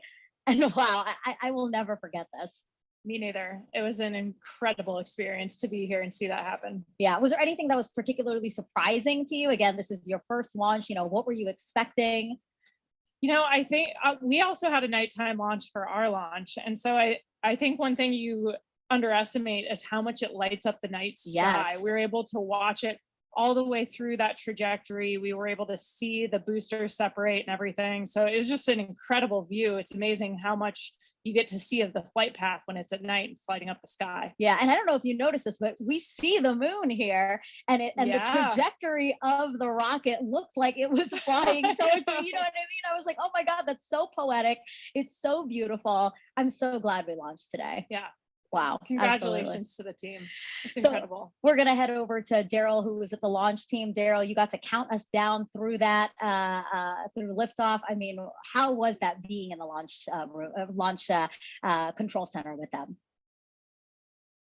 Well, Megan, it was something else. I got to tell you, you're looking live inside the firing room where Charlie Blackwell Thompson is about to address her team after a whole lot of hard work and preparation to get to this moment. Let's stand by and listen to her now. Comm check. But you can't hear it in the room. Can you guys hear me? No.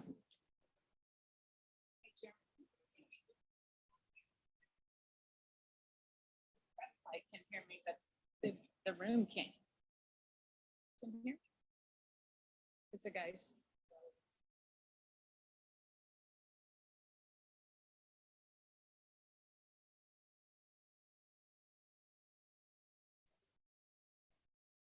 I don't know what he's telling me to do.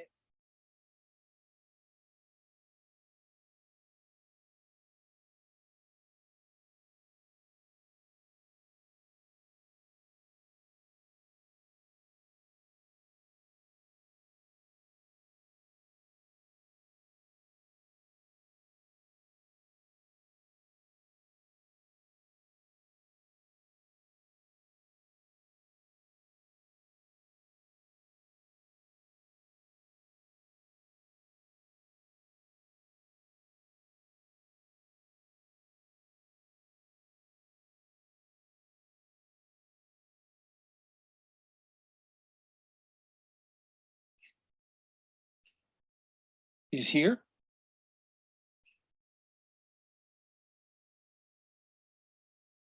Can you guys hear me? Oh, there we go. Is he ready for me?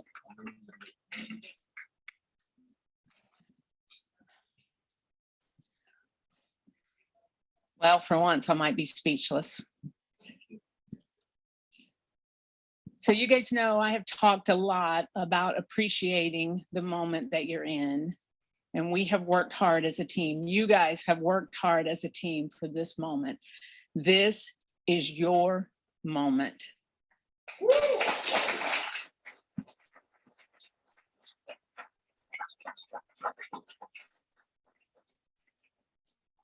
It is not by chance that you are here today. So I want you to look around at this team and know that you have earned it. You have earned your place in the room. You've earned this moment. You have earned your place in history. You were part of a first. Doesn't come along very often. Once in a career, maybe. But we are all part of something incredibly special, the first launch of Artemis.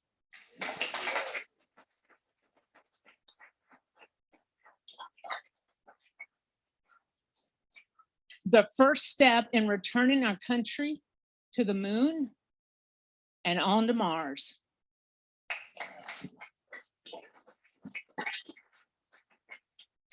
What you have done today will inspire generations to come.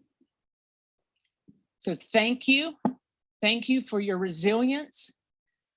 You know, I said at the pre-test briefing, the harder the climb, the better the view. We showed the Space Coast tonight. What a beautiful view it is. So congratulations.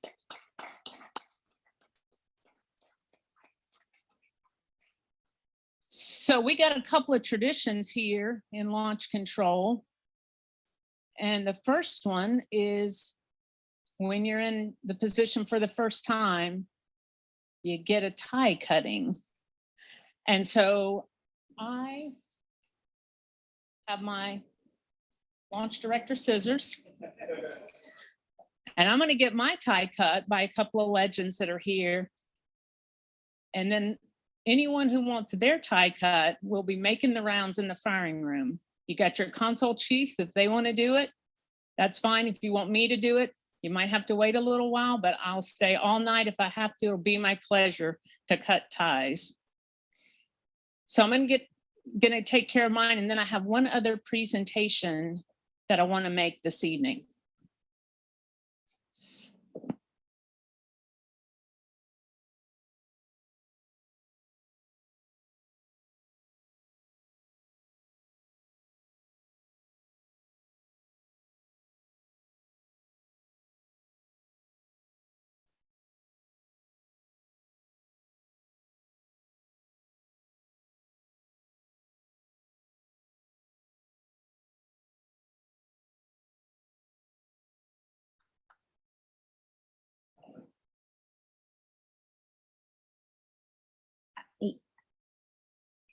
This is Charlie Blackwell Thompson, Artemis 1 launch director. She just got her tie cut. That is a tradition here at NASA. We just got to hear her talk to the team. And one thing that really stuck out to me that she said is that they've really earned their place in history. We're coming up on solar array deploy. Let's go on to Leah. Thanks, Megan. And yes, we're here in Mission Control Houston, still monitoring the Artemis 1 mission and the first flight of Orion atop the Space Launch System. So far, we saw successful liftoff at 1:47 a.m. Eastern Time, all the way through separation from the core stage. We now have Orion and the interim cryogenic propulsion stage flying free. And we just heard that we have initiated solar array deploy. So we are turning our focus to that. The spacecraft was running on battery power, but stretching these wings will allow it to stop relying on those batteries and significantly extend the time it can stay in space. So solar array deploy takes about 12 minutes. We have 4 solar arrays that we need to deploy and latch. These will provide power to the spacecraft on its journey to distant retrograde orbit and all the way back to Earth.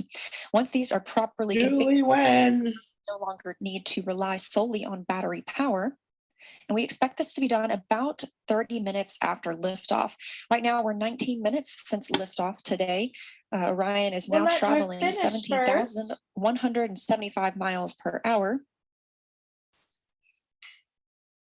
We're continuing to hear good calls here in Mission Control Houston from the flight controllers monitoring the mission. A little bit about these solar arrays as we wait. Again, we heard the call that the deploy has been initiated. We'll hear a little bit more about that once they start to unfold. These 4 solar arrays generate 11 kilowatts of power, which is enough electricity to power 2 3-bedroom houses, and they have a wingspan of 63 feet. Just one of these 6.5 by 6.5 foot panels has 1,250 solar cells. So you're looking at a total of 15,000 solar cells. Thank you so much, everyone, for joining us. Congratulations to Artemis. Everyone, have a great evening if you're going to bed. And if you're starting your day today, please stay well and stay safe. Good night. Good day, everyone. Take care. Bye. Let's go.